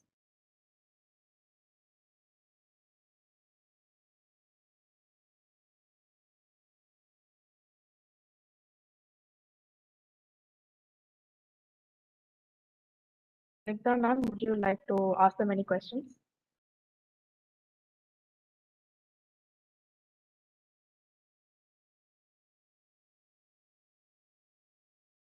All right, cool. We shall move to the next team. Thank Thank you you. so much. Thank you so much. The next team is team uh, Supra and Hamil from Ganpat University. Are you guys in the meet? Yes, we are at the meet. Great. You can present your screen and you can start presenting your idea.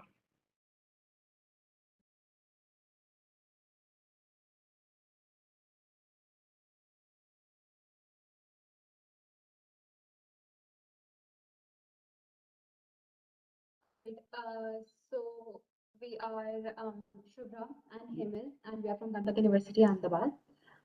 Today we are presenting the idea of equicross. Equicross is all right. So it is.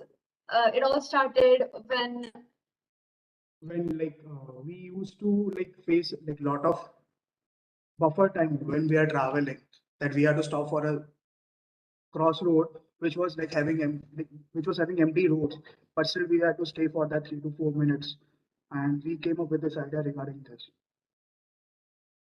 all came into being from a very simple thought of how the traffic timer should be proportionate to the amount of traffic that we're facing with. Okay, so our idea states that the traffic timer should be dependent on the amount of traffic. A camera would scan the traffic with a static checkpoints built in it, and depending on that, it would distribute the running time. So the road is segmented statically. So for example, if the road is filled till here, or it is filled even till the half, it is crossing the 30-second checkpoint, and hence it will start the 1 point checkpoint. So it will give us, if the road is filled till here, then it will give us a 1 minute running time. So the road is segmented statically, and the length of the road is under the subdivisions remains the same. Like all the 4 roads that are at the Charasta or at the crossroad, like howsoever many roads are meeting at a static checkpoint. So yeah. So here we're calculating the running time for each side of the crossroad. The camera scans the segments, and based on that defines the running time for the traffic. The max change will be defined at a certain checkpoint, because obviously, for example, in the rush hours when the traffic is so much that so we are just giving a last maximum checkpoint, after which the time would be static. कि जैसे it is like 2 minutes, so if we are giving a 2 minute as the maximum checkpoint, so after that there won't be any variation at checkpoint, and till then, like till the 2 minutes, there can be variations done about that 30 seconds, 1 minute, 1 minute 45 seconds of that sort.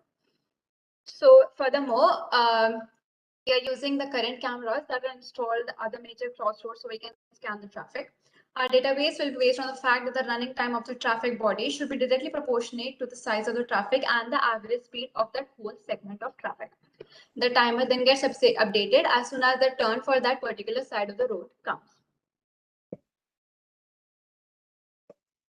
So as of now, basically the idea behind this is that whenever at a crossroad, people usually don't tend to turn off their vehicles, and wastage of fuel and etc. is being done.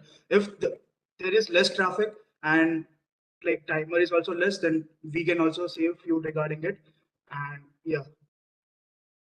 So hopefully we are just hoping that this idea would help our communities become a lot greener, sustainable, as we have chosen our theme to be.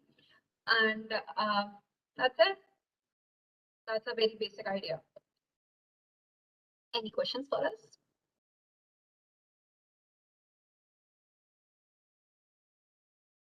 Thank you, team. Judges, do you have any questions for them? So for this, what are the models are you using? I'm sure it uses some ML or AI algorithms.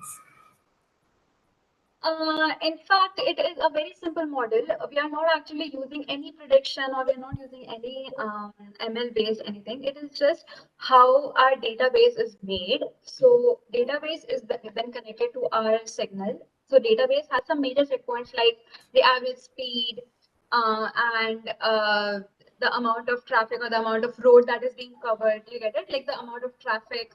So yeah, that is it. And it is just mapped to a certain number of seconds that we are giving as a running time. So where are you getting this database from? Okay, so Google is doing this. Google does, yeah, so Google does take the average speed and everything of the traffic. It also maps kitna kahan par traffic hai. So we are just gonna, we are planning to use that, as well as we'll be updating our database as per the need, as soon as like for variations of variable crossroads and everything. So it's basically taking geotagging of the locations. Yes. Basically, initially we'll use that, but afterwards we'll integrate our own thing. Okay. So what about the cameras thing? You said that cameras visions out the road length and everything. So even for that, you need to get the placement of cameras right. Like it should face the direction of the roads. So do you think it would be a better applicable way for us? I mean, especially in the Indian roads, you know how it is pointed out, and you know most of the cameras don't work. So how is that going to add up to your solution? Definitely, there should be a regulation for it. It will in fact help our traffic police as well to have such working cameras working for them. So yeah, so if it requires for us to be, we'll definitely contact the government for it. Other thing is, if we talk about Ahmedabad, we have like 20 to 25 cameras in each crossroad. We can also configure that thing in our own cameras. And like for initial stage, for testing stage, we can use that thing also. Like almost all major crossroads in Ahmedabad is having 20 to 25 CCTVs. Okay. We can integrate some things in that and we can work on it. Okay. So it should be like you're dependent on the camera that's being put across the road, or is it like you wanted to incorporate into your application too? Sorry, can you go again? You wanted to incorporate that into your application, or you just have to depend it on the cameras that have been placed on the roads? Currently, we can work on it of the camera itself, self-correcting itself. But in the initial stages, you would like that our application is working on it Okay. for the data to be like stored in the camera and working towards it. Okay. Anything else?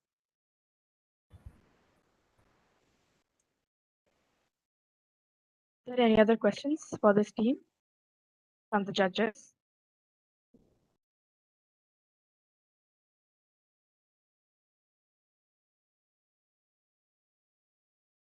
All right, I guess we can move on to the next team. Thank you, Supra and Hamil. That was a really effective idea that we would all probably like to see in implementation. Thank you. Okay. All right, the next team, good team, Anvi. Are you guys there in the meet? Could you unmute yourself and share your screen? Am I audible? Yes, you're audible. You Yeah. could share your screen.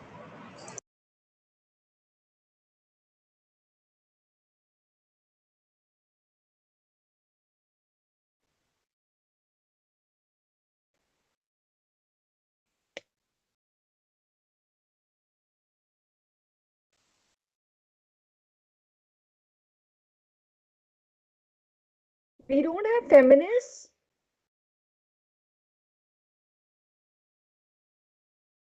Feminist is not the next one. The order has been changed, ma'am. They want to go last because I think they have a test or something at this time. So the Okay, order fine. has been changed now. Okay, fine. All right, you guys can start your presentation. Yeah.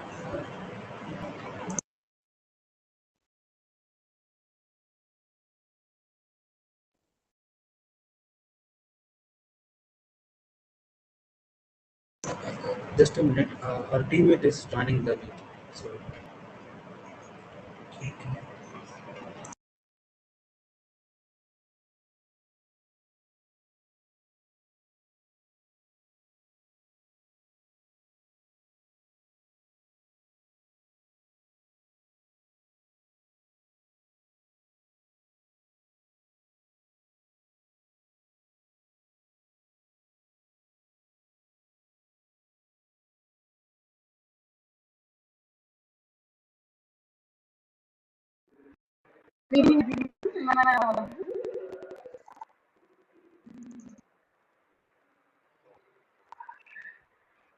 I think the way your voice is not very clear. I think it's an echo.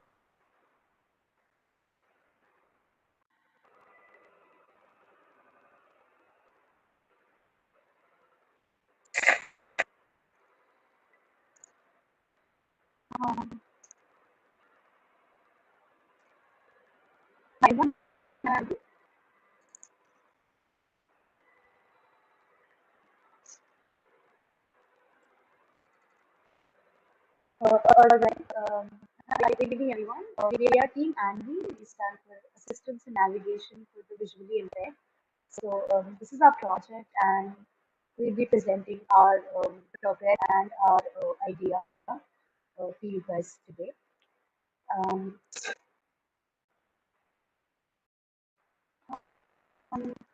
yes, so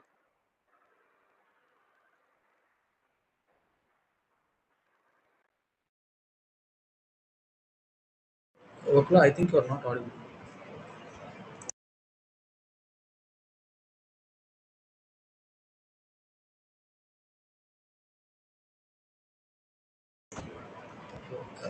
Excuse me, am I audible?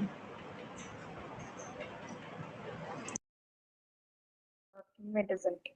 am I audible, guys? I'm so sorry. Yeah, now you're audible.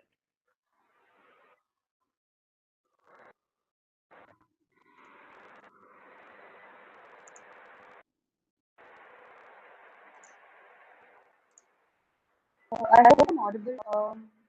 Right, so team members include our team leader Rahul Raghu, myself, Akula Venkatesh, Divya, and Sham. So our problem statement as to why we chose this project and why we wish to work under this idea is we all are aware that we live in a world that does not take into consideration the problems faced by the partially or completely blind people and face a lot of hindrance to perform even everyday mere tasks. So we believe that this is something that shouldn't be a hurdle in their everyday life, and for this we aim to provide assistance in terms of audio format, where the user can interact with the system and proceed to, you know, gain help from the system to navigate in any field of indoor or indoor setup. So we aim to provide on-ground navigation using modern techniques in audio format. Um, so a proposed solution includes a specially designed belt, which can be worn around the waist, and a headset, which also hosts a camera, which can provide a scene description, which is being provided by the state-of-art machine learning models that we are using in our system. So what we aim to do is capture the scene that is that is in front of the user, and be able to describe the scene and also be able to interact with the user in terms of visual question answering, VQA. Uh, we aim to achieve this by using two ML models, LXMod and Clip. And we also aim to use the results of these models in audio format. The results are being provided to the user in an audio format using speech to text and text to speech images. So models we're using, like I said, are Clip and Alexa. Clip stands for contrastive language image training, which is a neural network which is used for the scene description. So whatever image is being fed to the system using the camera that is being hosted on the headset, that scene will be described, and the description will be given as an audio format to the headset. LXMUT is a transformer model that uses encoders where we can implement visual question answering as to a scene fed using the camera can be asked questions and the model will return answers, which again will be provided to the user using audio format. About the working of the project, now we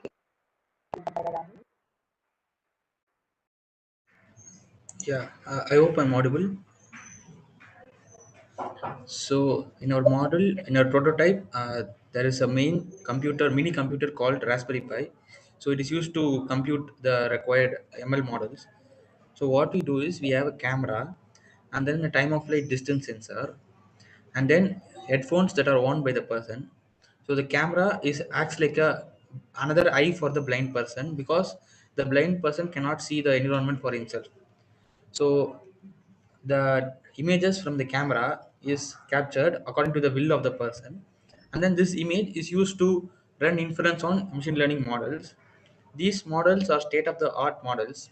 They can generate textual information corresponding to the image. So if you give an image, the model describes the image for the person. So when the person wishes to understand its environment, he can use the product. You can use our prototype. So we also have time of flight distance sensor.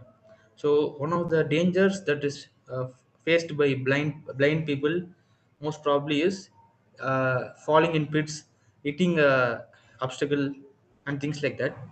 So these are solved using the distance sensor. Whenever there is an obstacle or pit that the person might fall into or hit, we process the data from the distance sensor and use it to alert the person accordingly. So this is the working flow. We intend to have an hardware model which has three buttons. So one button is used for describing the environment. So the image is captured and the environment is described to the person through audio format. The second mode is similar to the first one, but the person in addition can ask questions based on the image. So for example, if he wants to understand where some object is in front of him exactly, he can ask the question and the model will give textual reply, and the text will be converted to audio and it will be played to the headphone of the person. Yeah, now we will see what is the work that you have did till now and some results that you were able to generate. This will be explained by Sham.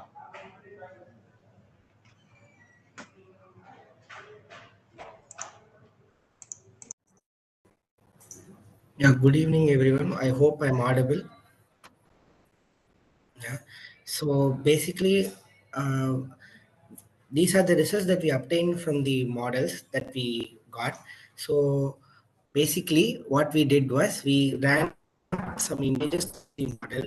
The first one here shown is the LXMUT VQA model. And if we run the image through the model and if we ask specific questions that are related visually to the surrounding that we captured, it is able to correctly answer. For example, is there a table was the question asked for the corresponding image, and it is rightly able to predict it as yes. Is there a kettle in the scene? It is able to predict it as yes.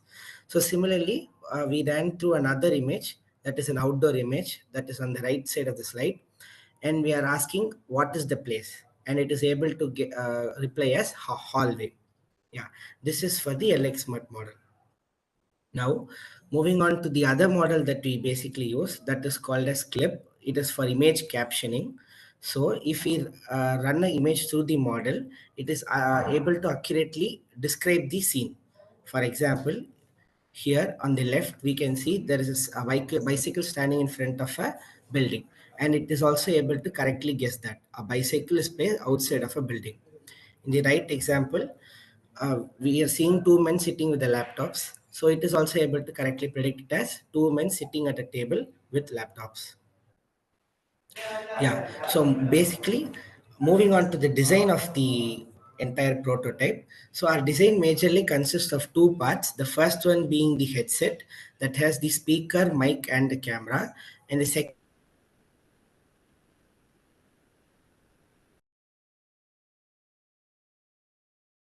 sensor attached to it. So the prototype contains a Raspberry Pi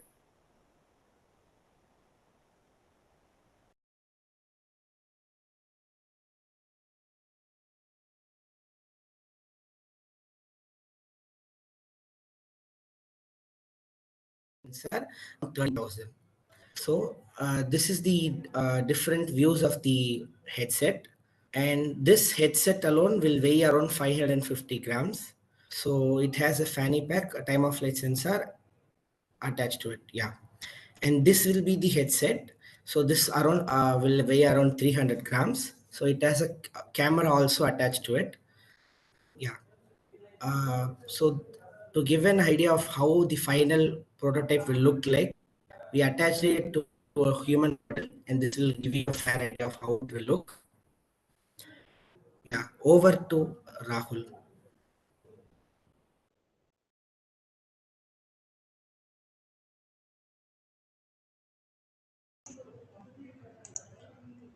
So what we have did till now is we have implemented the time of flight distance sensor in real life and checked its feasibility.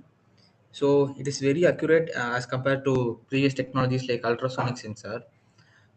These are inaccurate and are subject to environmental conditions. So we have used a time of flight distance sensor. So basically it has 4 meters of range. So if there is any obstacle within 4 meters from the blind person, he can detect it easily and alert the person such that he doesn't hit on that or he is injured by that. So we have a demo video which shows the usage of the sensor. So as you can see, there is a sensor, but when we introduce an obstacle, it the value of the reading goes down. So using this reading, we can detect that there is an obstacle in front of the person, and this will be used to alert the person. So for alerting the person, we have two mechanisms.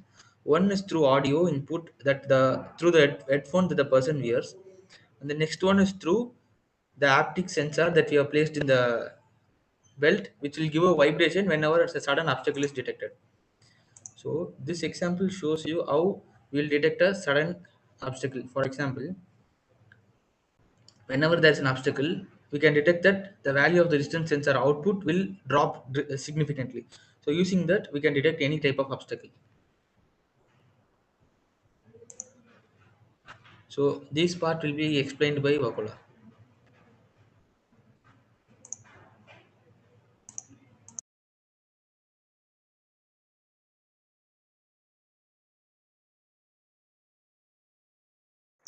Um, so like I said before, we'll be using text-to-speech engine as speech to provide audio in audio format.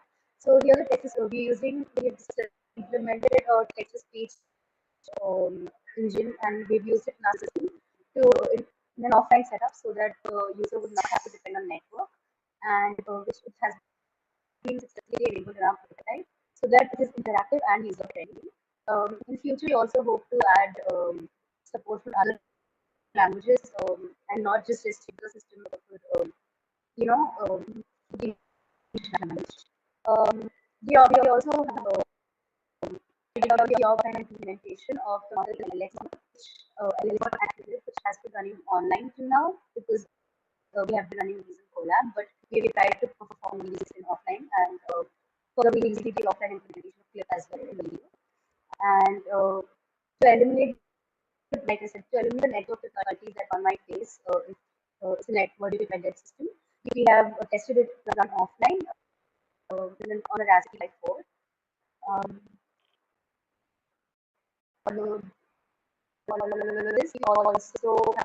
We've also done the integration of camera with the Raspberry Pi so that the scene in front of the camera can be taken in and processed and the models to perform the further integration and generate the result as we showed before.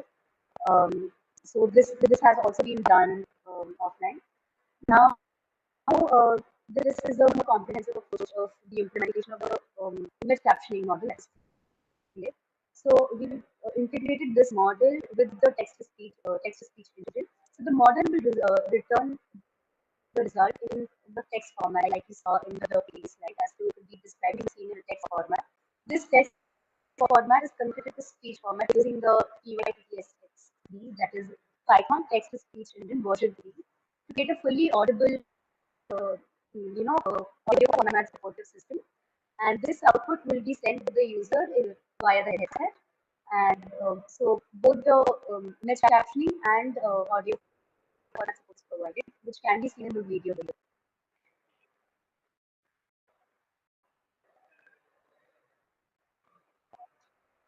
So we'll be first capturing the live feed using the camera, as you can see the live feed here.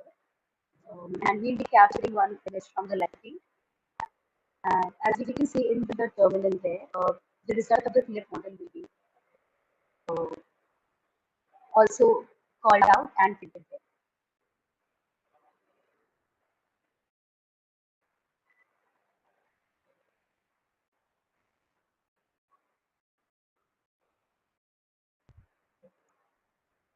I don't think it is audible, but the model says running image captioning and also reads out a couple of commands in front of laptop computers.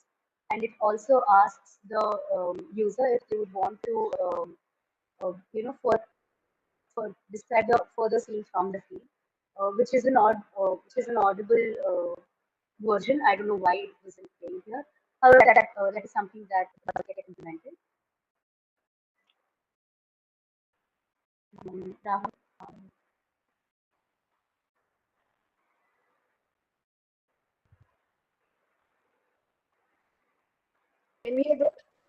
yeah, so that's about the comprehensive explanation of the model.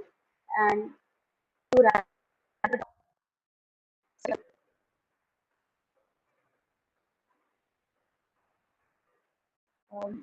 it up, we'll be discussing what the future work that we intend to do is implementing speech-to-text support as well.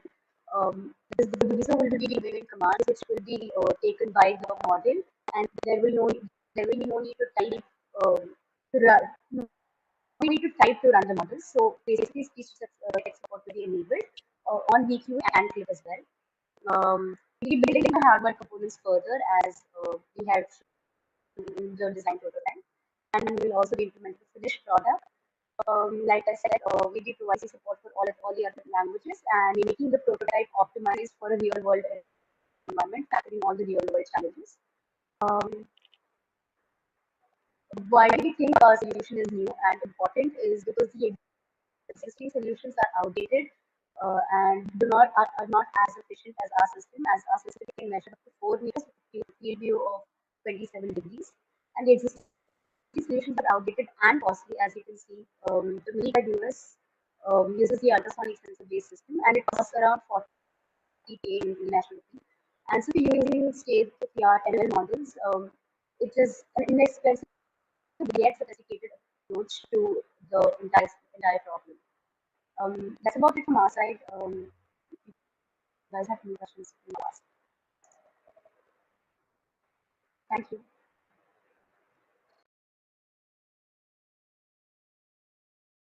Thank you, team, for your presentation. Judges, do you have any questions for this team? Yes, I have one question. What is the cost you are charging from the customers for your finished product?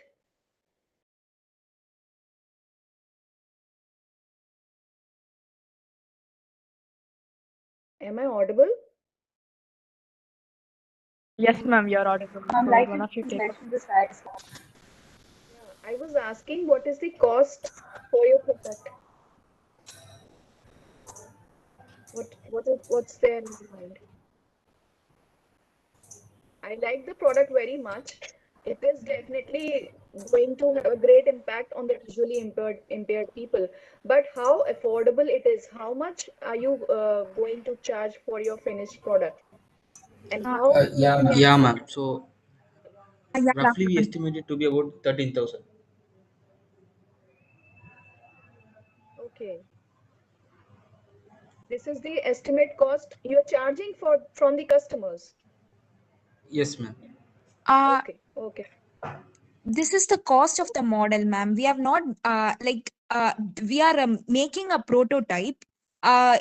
We have not yet published the product in the market. So based on that, we will keep the profit margin and all.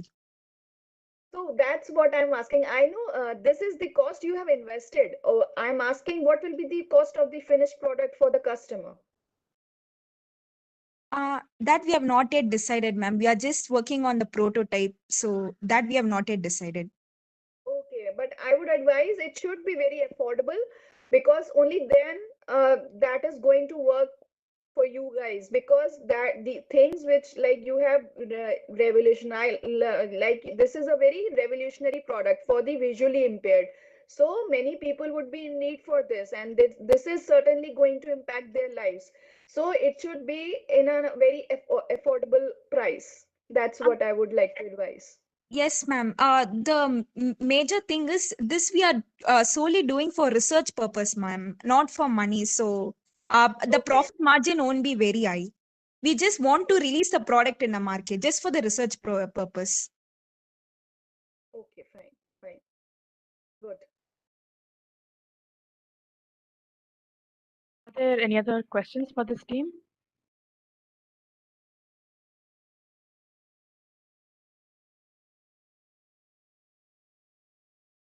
All right, then we can move on to the next team. Thank you for your presentation. We truly enjoyed learning about this product that you've planned.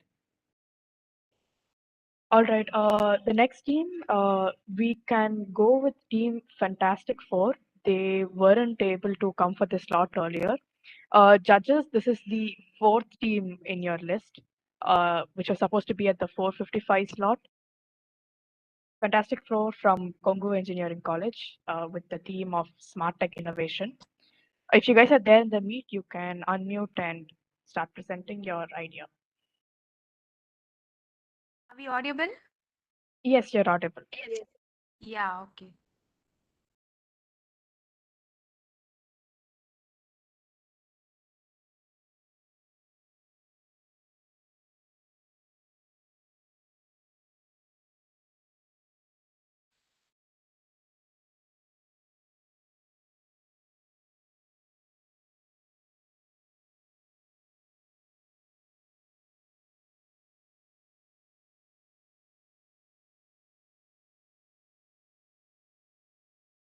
Team, you can start sharing your screen and you can start presenting your idea.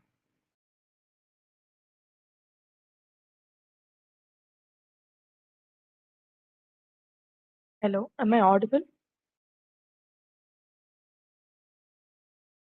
Yes, you can go ahead. All right.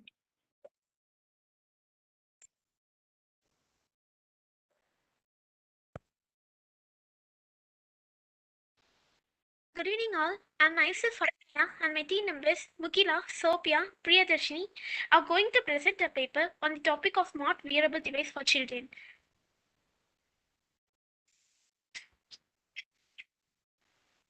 Here, the objective is that the parents can easily locate their children's location using this technology. And the introduction is that Internet of Things plays a vital role in this latest technology, which easily identifies the location of the children. So now I'm gonna talking to speak about here. We can find the GPS tracking device and lots of devices, but it requires a lot of data usage. I'm very sorry to interrupt, but your screen's not visible.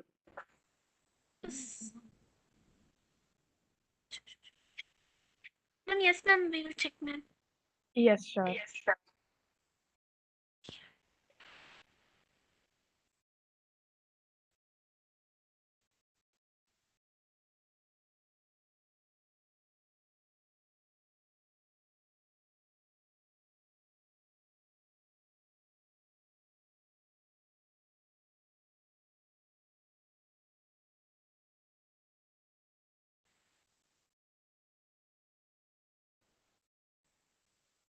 Ma'am, is this not visible, ma'am? It's loading for me. Yeah, it's visible now. Visible now. Thank you, ma'am. Ma'am, shall I continue or start from first, ma'am? I think you could start again from the start. Yeah. And myself, Abhinaya, Mukila, Sobi, and Priyadarshini are going to present a paper on the topic of smart wearable device for children.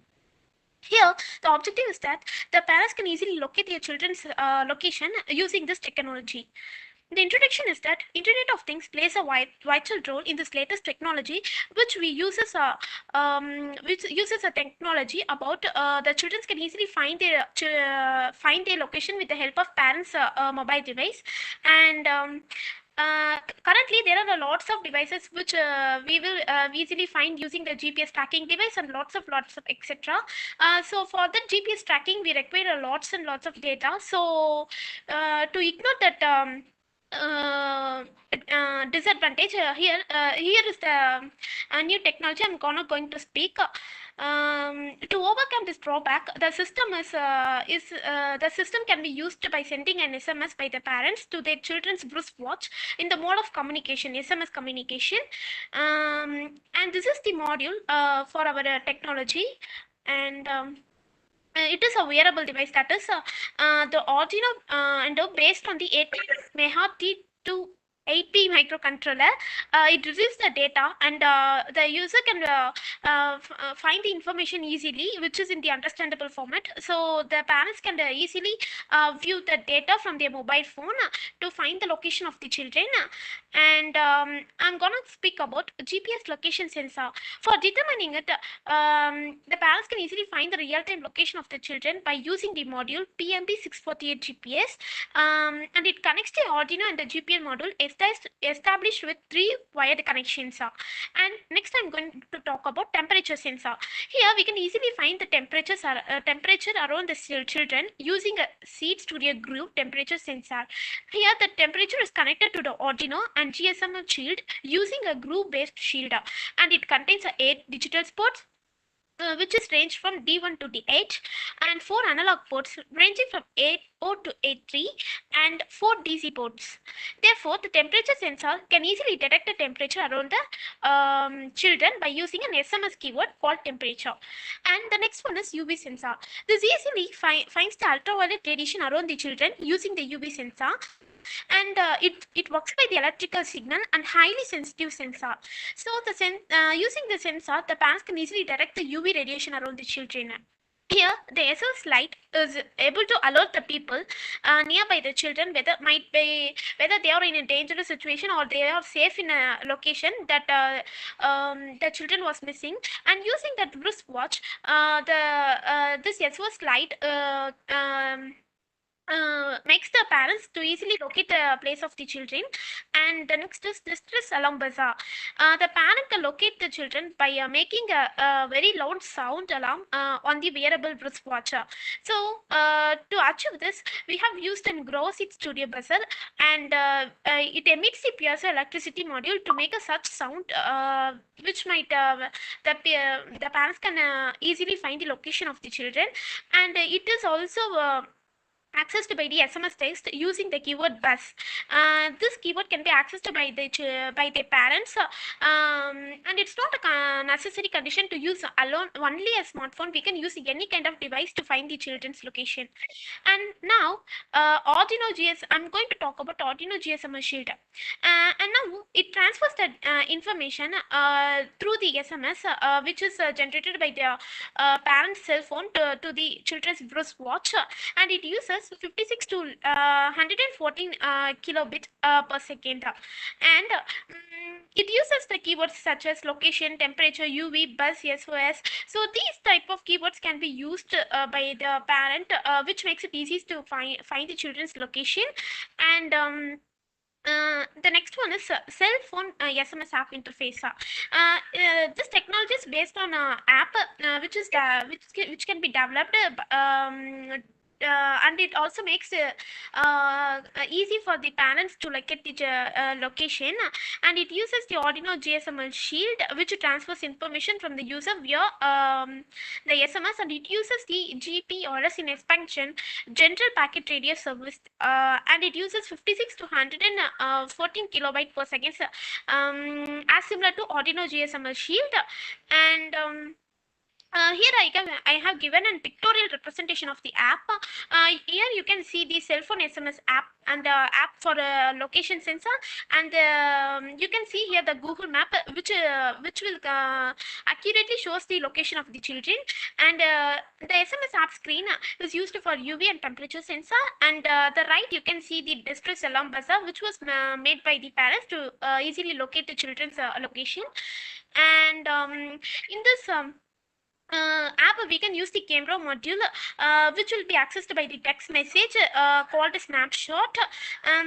It is similar to the GPS module, but it will not consume a lot of data, so it will be more easier for the client to identify the location. And it is an Android app which is derived from the automated boot, which makes the parents to easily view the message, or it cannot be deleted easily. So it's very easy for the parents to read the messages, which is in the comfortable form.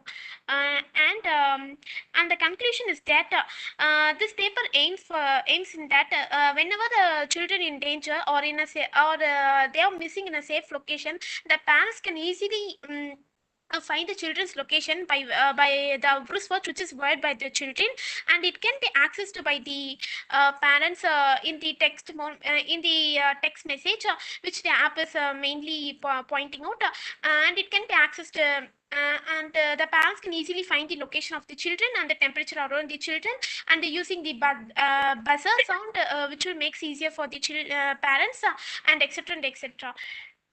Thank you all for giving me this wonderful opportunity.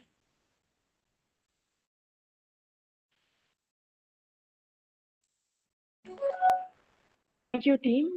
Judges, do you have any questions for this team? So, team, so what's your actionable plan for your application to get into a market?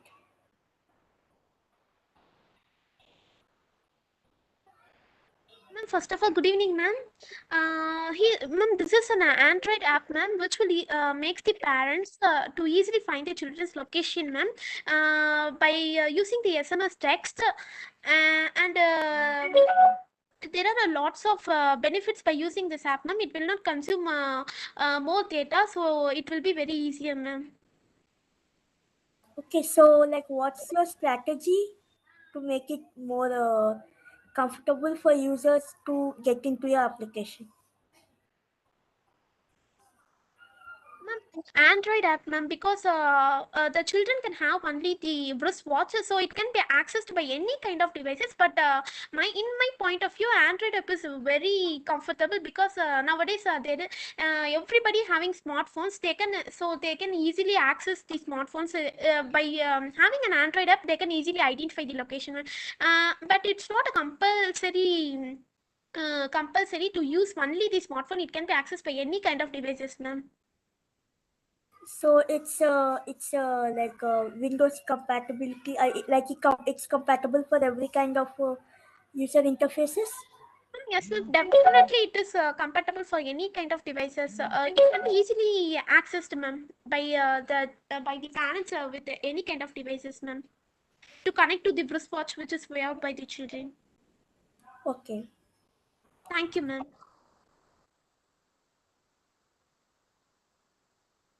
Are there any questions, Snigdha, ma'am?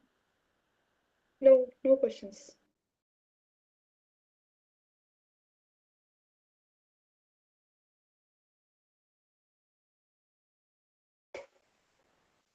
All right.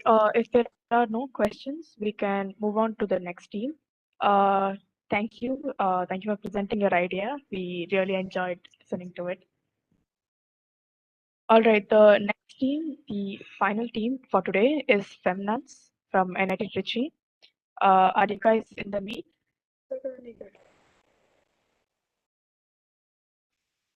If you are in the meet, feel free to unmute yourself. Can we start presenting? Yes, you can. Just a minute.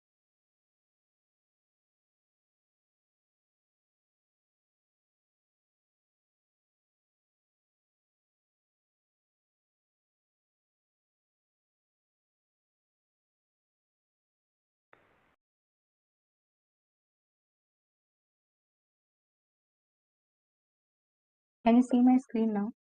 Yes, it's visible. You may start your presentation. Yeah. So first of all, good evening to everyone, and welcome the judges and the organizers and everyone else present here. So our team, Feminines, is actually providing a solution for financial inclusion of women, especially focusing on rural women and women from remote areas who don't have proper access to media and financial education. So what is the root cause and what is the problem we are addressing? Okay, over to you, Annette. You'll explain what is financial inclusion.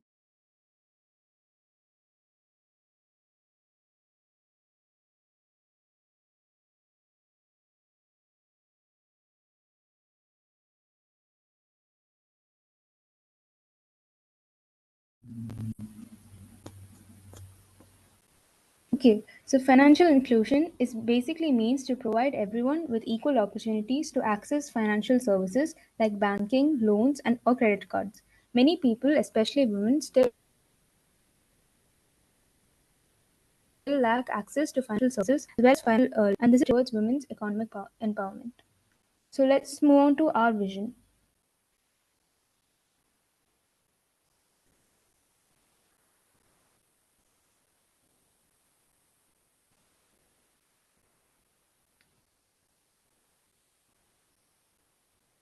Andrea, next slide, please. Yeah, I'm changing, but it's not. Just 1 second. Yeah. Yeah. So our vision, it consists of 2 main points. We want to recruit and train women for response spreading out. And we believe that financial autonomy is the first step towards an independent life. So we want to enable the financial independence of women, and this will help them plan family finances and also encourage women entrepreneurship.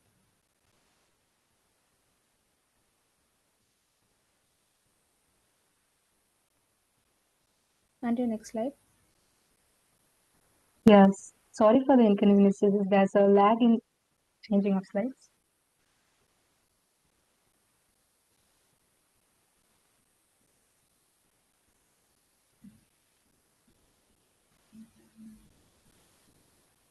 So now let's look at some of the data. 72% of men have access to an account, while only 65% of women have an account. Men represent 65% of customers. They handle 80% of loan volume and 75% of deposits. This data is compiled by the Global Banking Alliance in 2018. We can clearly see that there's a huge gender gap in access to basic accounts in financial systems. By closing this gender gap, women can contribute to growth not only by building businesses but also by managing financial resources. It contributes to women's autonomy. By closing this gap, we can help in the country's development, business evolution, and social inclusion. Now over to Namrita.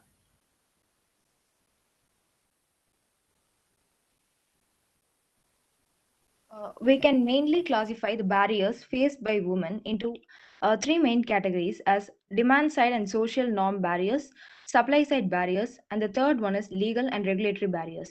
Speaking about demand side and social norm barriers, most of the women lack bargaining power within their own household, and they also are they also lack assets for collateral and formal identification. And speaking about supply side barriers, most of the women face inappropriate product offerings and distribution channels. Third one is legal and regulatory barriers, which is from the government side, and most of the women are disadvantages regarding the account opening requirements, and they also lack gender inclusive credit reporting systems. Another market and user data for design of targeted policy.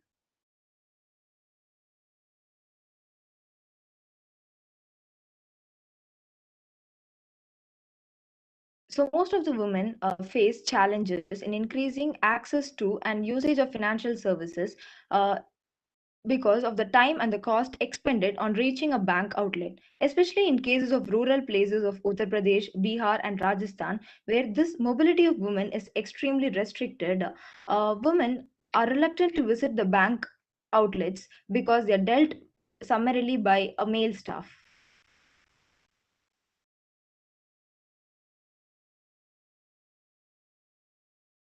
So we can discuss about the global gender gap in financial inclusion in 3 years of 2011, 2014, and 2017. And it clearly shows that this gender gap is more relevant in the low income and lower middle class income families where their family income is very low. Next, over to Sanjana.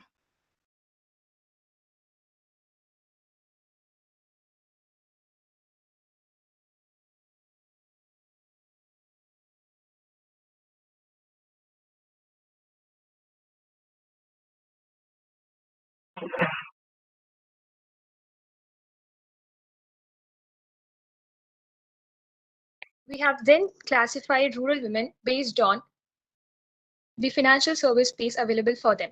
They are broadly classified into 3 types. The first one is dormant account holders, which constitutes nearly 42%. They have opened the account due to the government drive or peer pressure or both. They have restricted FSS in terms of lack of use case for the bank account as well as their own limited capability. The second type is excluded from formal financial services, which constitutes 23%. They face structural barriers like mobility constraints, oppressive gender roles, and lack of financial and digital literacy. The third type is non-dormant users, which constitutes nearly 35%, and the users are relatively more advanced. They have regular cash flows, such as receiving remittance and need to deposit daily wage earned. However, they are unaware of other potential uses of bank accounts. The first solution which we are proposing is Bank on Wheels. Bank on Wheels is basically banking professionals are appointed who will be approaching the rural women at the comfort of their home. The first objective of Bank on Wheels will be to create FSS. This will motivate and create awareness amongst rural women about the existing financial services and the ways in which they can utilize it. The second one will be to sort mobility issues. As we said, as we discussed before, in many places, women's mobility is severely restricted. To address this problem, the banking professionals will approach the rural women at the comfort of their home. They will provide the financial facilities such as creating account, deposit and withdrawal of money, transfer of money, etc. at the comfort of customers' home. Third one, the banking professionals will be gender sensitive. So banking correspondents will preferably be women. This will ensure creating employment for women under banking sector, and the rural women can feel more comfortable while approaching them. The fourth one will be the breaking the need to be digitally sound. Since the professionals will carry out all the transactions by themselves, the rural women need not be digitally literate, have mobile and network connection for accomplishing their tasks. Over to Andrea. Yeah. Now we have come up with a really great solution of Bank on Wheels, and our firm also gives a lot of other opportunities and services for women to be more financially sound. So how do we execute that? We have come up with an idea and have found out the perfect audience for that. So the first one is the Bank on Wheels. So we approach rural women at the comfort of their house, and this process would be done by recruiting women professionals who either volunteer or we would uh, approach NGOs or banking awareness firms which are already working on that and recruit more women. And we will divide them into territories. And starting from Tamil Nadu, we will reach all over India. And that is how every rural place in India wouldn't be left out. Next one is the app. What does our app does is that the professionals itself will demonstrate how the app works to the women, so they don't need to be digitally illiterate to understand the working. In the app, we would give all the updates and recent trends in the government schemes and policies of any applying for loans, the government incentives given for women in startups, and educational loans. Everything would be updated on the app, and they can register a session, a mentorship session with us, and our professionals would help them further. So these are the platforms where we do our services, that is the Bank on Wheels and app. And so what are the services we provide actually? So while connecting to them, while connecting to them with the Bank on Wheels and the app, we provide services like full support to open their first bank accounts, starting from applying from PAN card to getting their passbooks. Everything our bank professionals would guide them, and also applying for educational loans and insurances, and also guide women for investments. A lot of women don't invest as compared to men, and because they lack awareness, or in general, women are subjected to leave the decisions to men while it comes to investing. So we provide the solution and provide guidance to how women can invest and take part in the real estate business. And that is one of our services. And also we act as a connecting platform between NGOs and training cells by governments, like many workshops and training sessions are held by government for women to start up with their own business, like any field in tech or tailoring or any kind of field.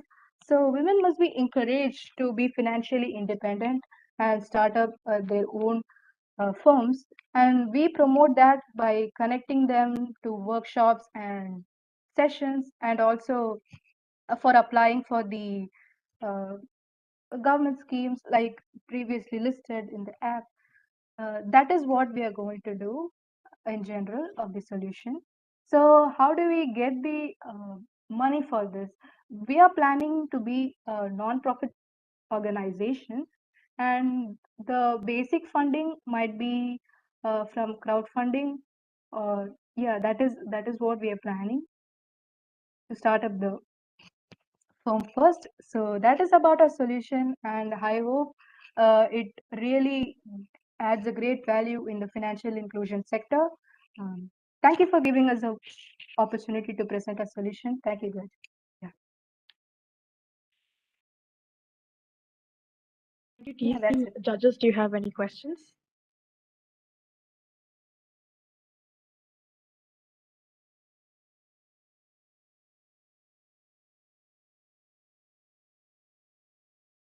Are there any questions for this team?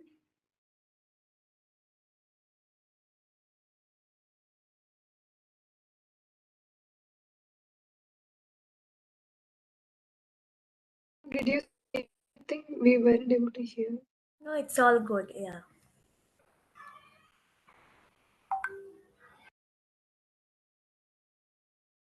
Right. Snigdha ma'am, do you have any questions?